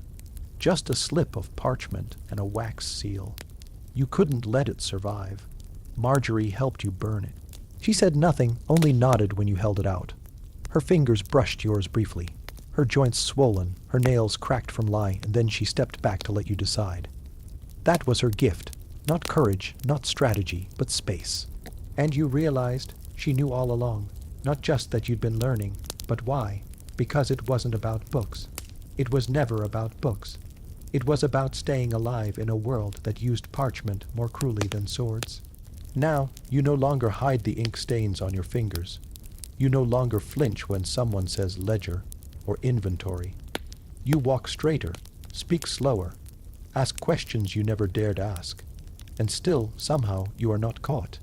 Not because they're blind, but because they've grown used to you. Too used. They see you as part of the manor now, like a candle holder or a dog. They do not believe a dog can read. There are others now. Lewin asked you last night, "What's this one?" He pointed at a scrawled mark on a broken bucket, and you told him. You didn't scold him for asking. You didn't warn him to hush. Instead, you whispered, "That one means grain." But not the eating kind, the tax kind. His eyes widened. And something inside you widened too, like a gate. You never planned to teach others. You barely planned to survive. But you realize now, the steward was right. Letters are dangerous. They multiply.